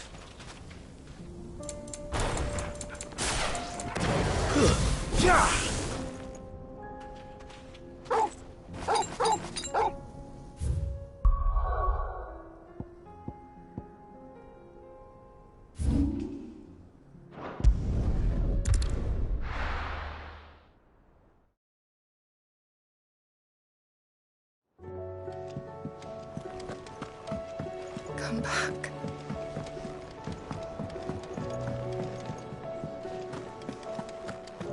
Oh, don't tell me we've run out of Papio nuts at all. These days. What do you want?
The stew's awfully thin.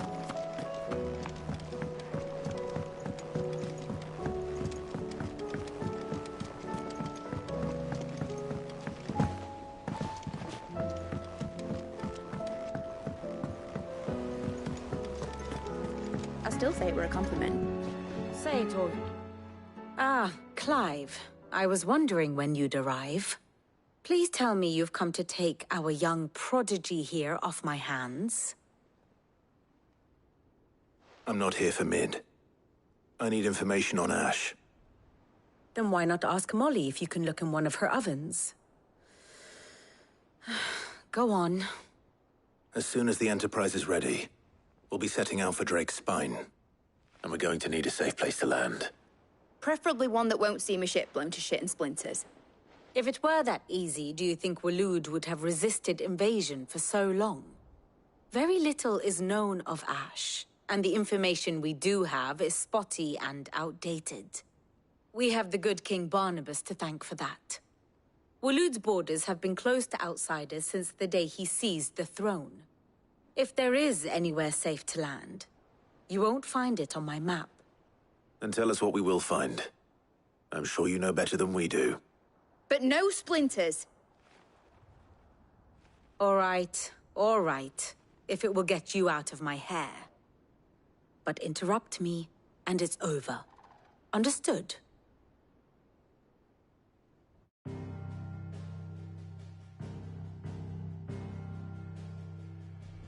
Barnabas Tharm. The one they call the Last King. Understand him, and you will understand the kingdom of Waloed. Barnabas was only a boy when he arrived from beyond the southern seas, and barely a man before he united the ragged tribes of Ash. And having unleashed them upon the formidable Veldamark, he set his throne upon the ancient kingdom's ruins. The victory sent shockwaves around Valisthea, tales of Odin's might spreading through every court, parlor, and drinking hole in the realm.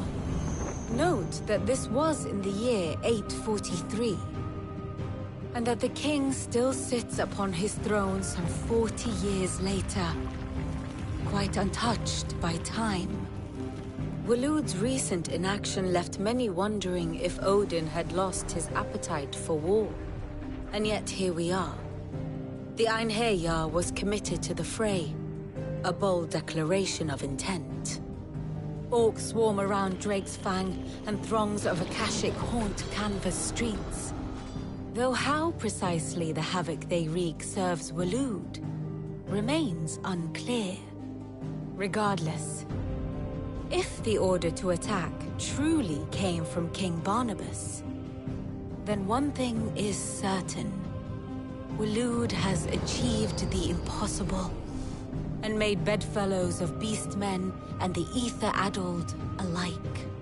All of which is a roundabout way of saying that you will be in unknown territory when you set foot on Ash.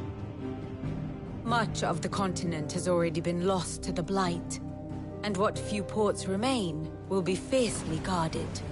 And that is to say naught of its natural defenses. Offshore currents will cast an ill-equipped ship out to sea one moment, and dash it against the rocks the next. But then the Enterprise is anything but ill-equipped. And Mid has made land there before.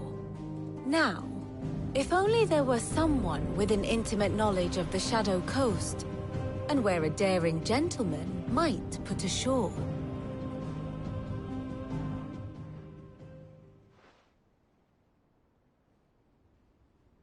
You see, Clive, you had the answer all along. Do you think you can get us back to that beach, Mid? Picked you up from it, didn't I? Not that it were easy. The currents were a right bastard. But then, if it wasn't hard, it wouldn't be worth doing, would it? Well said. Thank you, Lady Vivian. If a few morsels of common knowledge and a sprinkling of tavern talk are worthy of your thanks, I wonder what genuine intelligence might earn me. Probably more visits. Mid, I need everyone in the ale hall now. I'll fetch Joshua from the shelves. Aye, aye, Captain.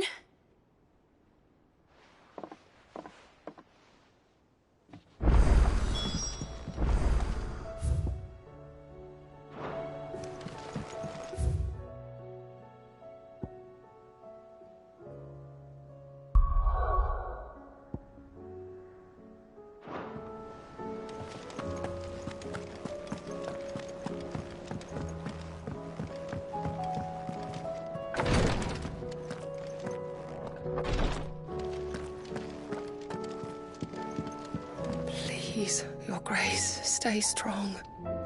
Ah, my Lord Marquis.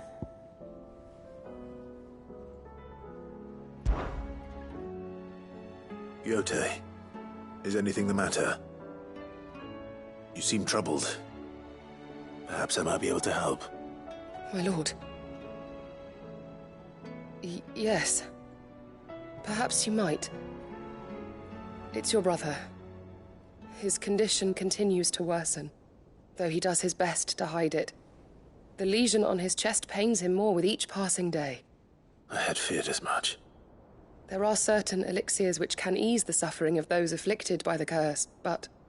But His Grace's case is severe. The drafts I have been able to prepare for him thus far have ceased to have any real effect. So I consulted with Talia and certain of my comrades among the Undying about the possibility of finding something stronger. And thankfully, a recipe was found. The only problem being that the critical ingredient is exceptionally hard to come by, and our supplies are almost exhausted. Unless we can secure more soon, your brother's anguish will likely become unbearable. My lord, I know that I have no right to make demands of you. But would you help? For Joshua's sake. For Joshua? Anything. Thank you, my lord. So, what is this critical ingredient? A rare herb by the name of stonerwort. It grows only where the ether is densest. The vigor it stores in its stems helps to counteract the curse. We discovered a patch near the aqueduct in Rosaria. But alas, yet more ether has erupted from the earth there recently, leaving the whole area flooded. The search continues for a new source. One that we might reach without being turned. So it's only that you can't reach it? The stonerwort itself is unharmed by the flood? Well, yes, but... Then I shall go in your stead. But, my lord... You've yet to find another source, correct? So for now, the aqueduct is our best hope. Besides, I'm a dominant. The ether can't hurt me. Well, if you're sure, my lord. Stonerwort is easily identified by its blood-red blooms. Search around the aqueduct, and you're sure to find some soon enough. I shall remain here and prepare the other ingredients.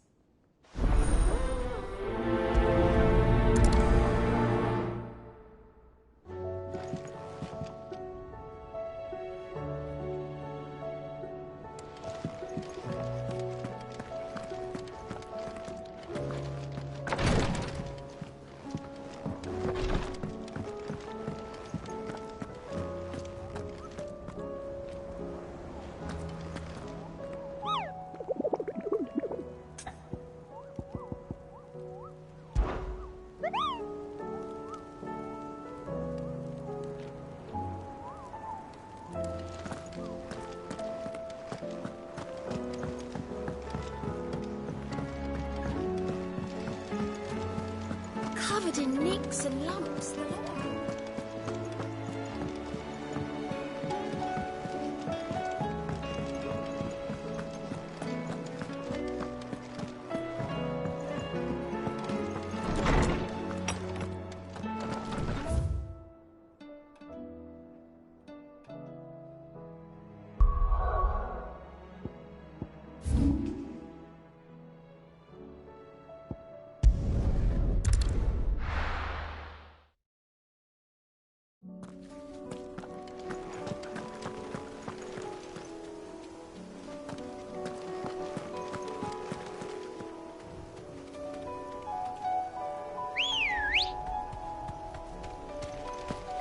Let's go.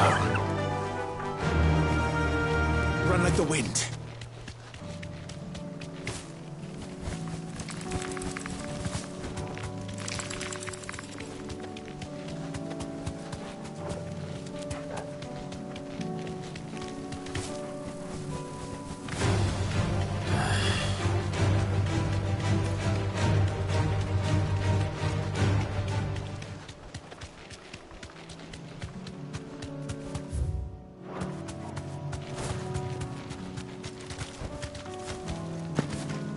the aqueduct. Now to find our stone wart. Yote mentioned blood-red petals. Just my luck. Well, I won't be picking anything till they're gone. There's only one thing for it.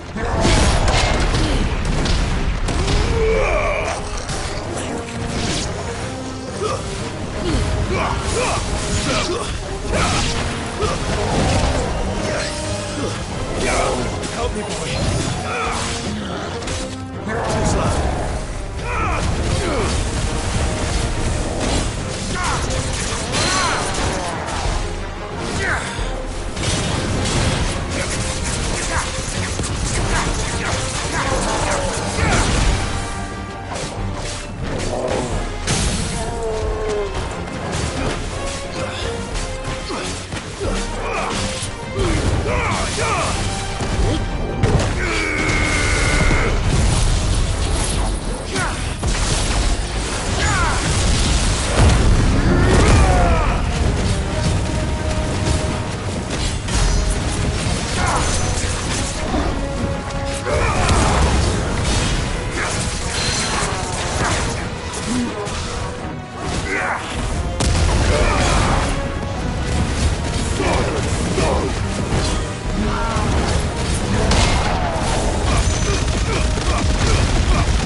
Here it is.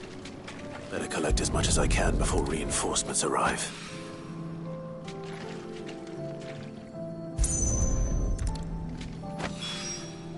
All right. That should do it. Let's get these back to Yote.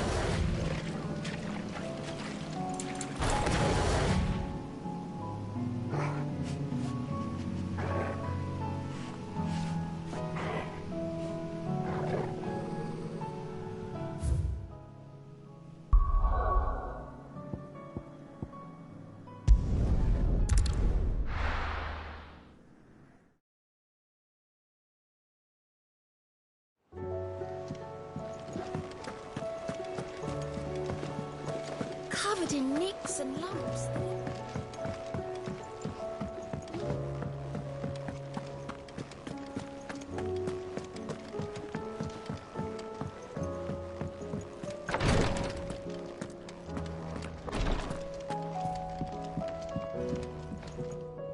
Yote, I brought back all the stone and water I could find. Will this be enough?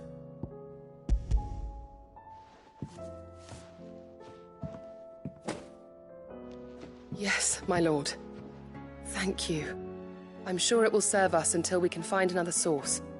I'm very glad to hear it. You and His Grace are very much alike, you know.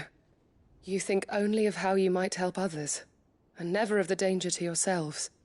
No more than you have minding my brother. You've risked a lot for him, and I thank you for it.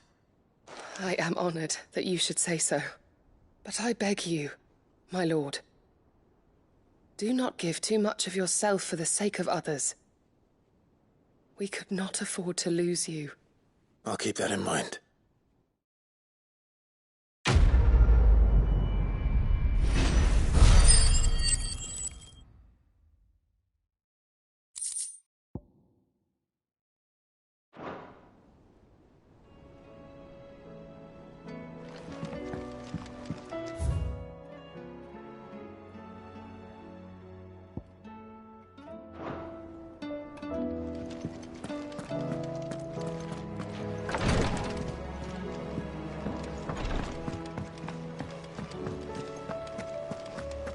How do you split the sea?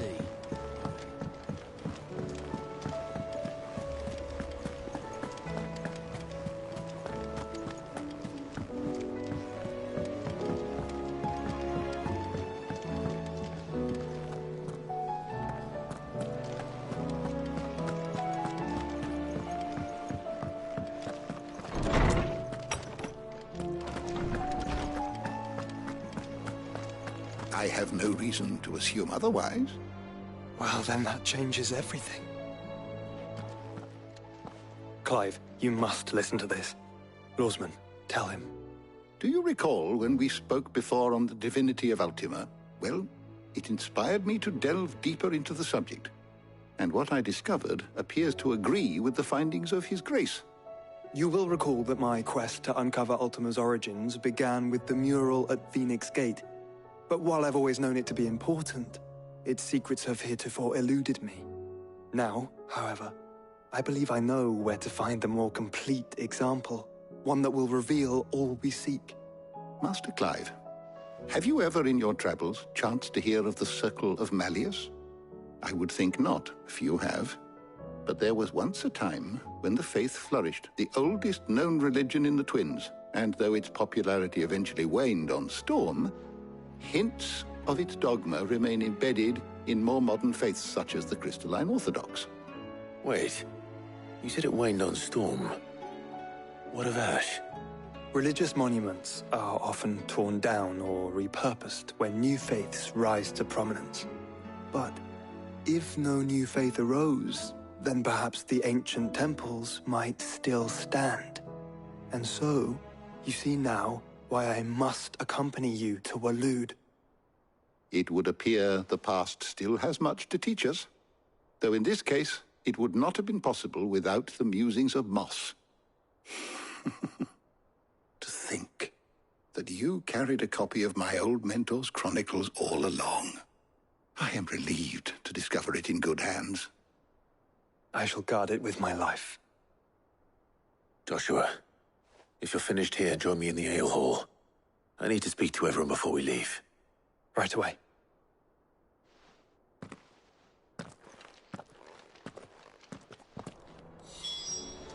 Mid said I can ride the Enterprise next.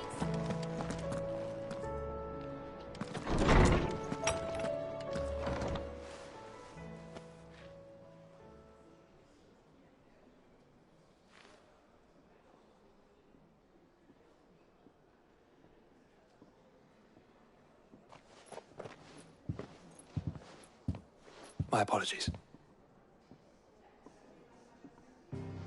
By now you've all heard where we're going and why.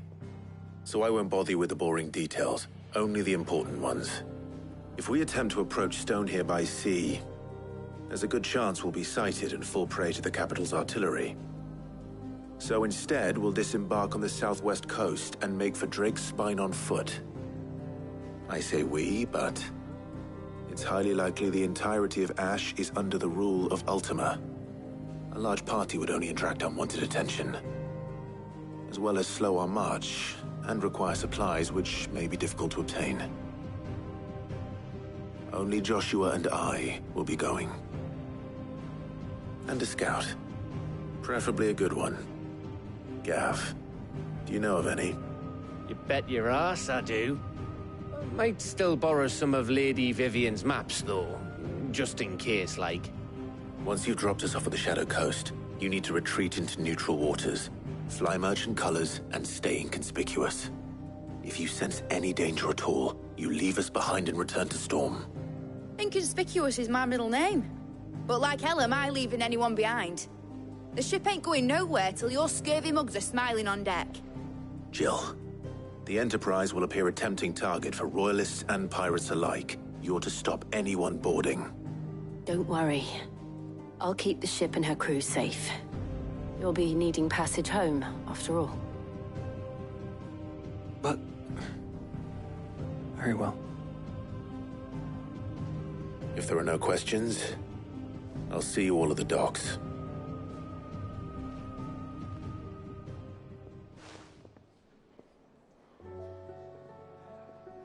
Let me know when you're leaving.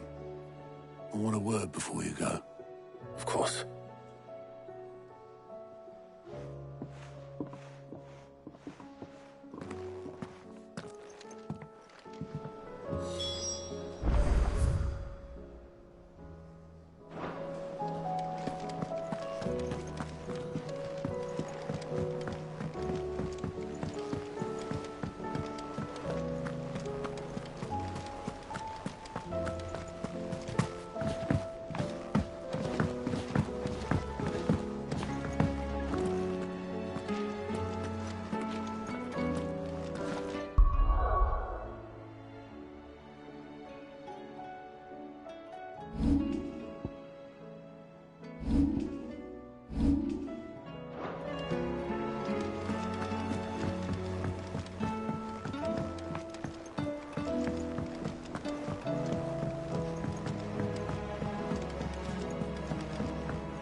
Don't tell me we've run out of Pepio. Still alive, are you? Go on, then. You'll not find a better price than that. You're rubbing me blind, you know.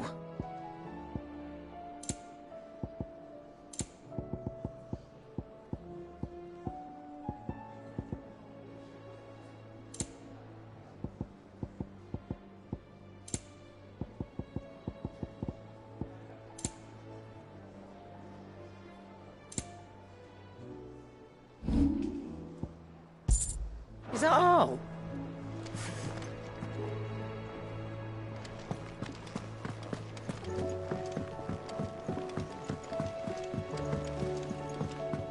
I am certain we will find what we seek in Ash, and learn the truth of Ultima's origins.